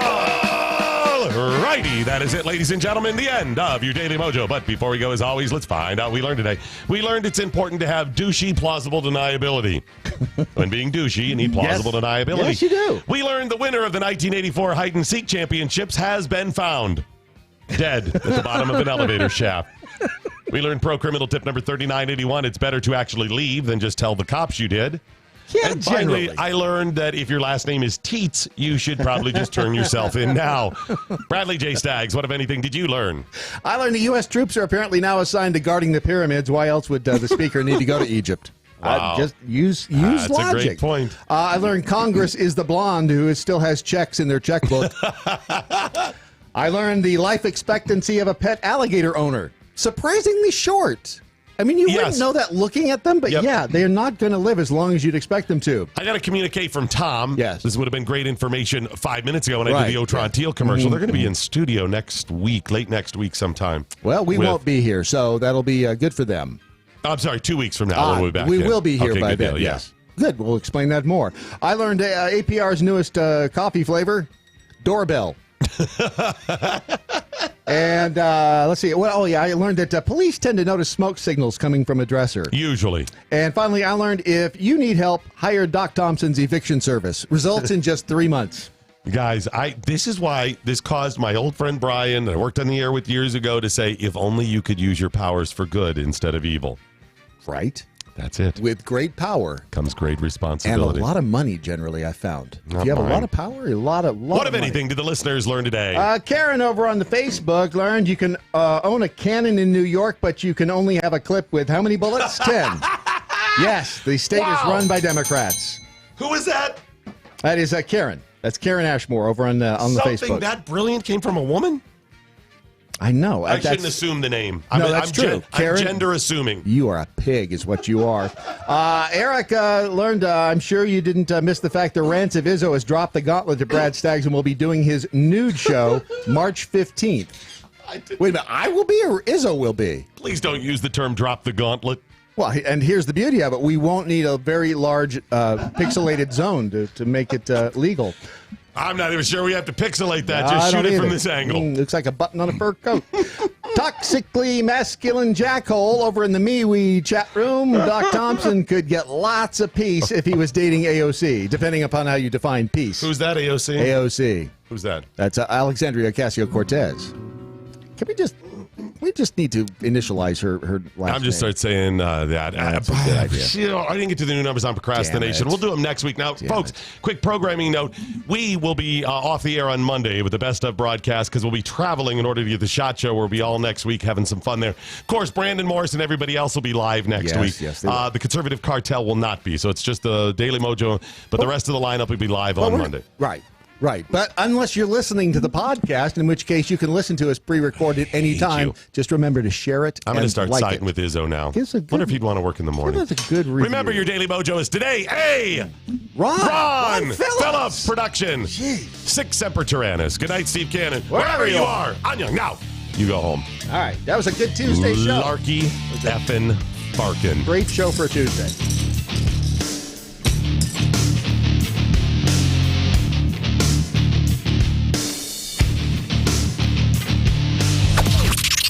This is the seditious, rabble-rousing, liberty-loving, home of fun, entertaining, and compelling talk. MoJo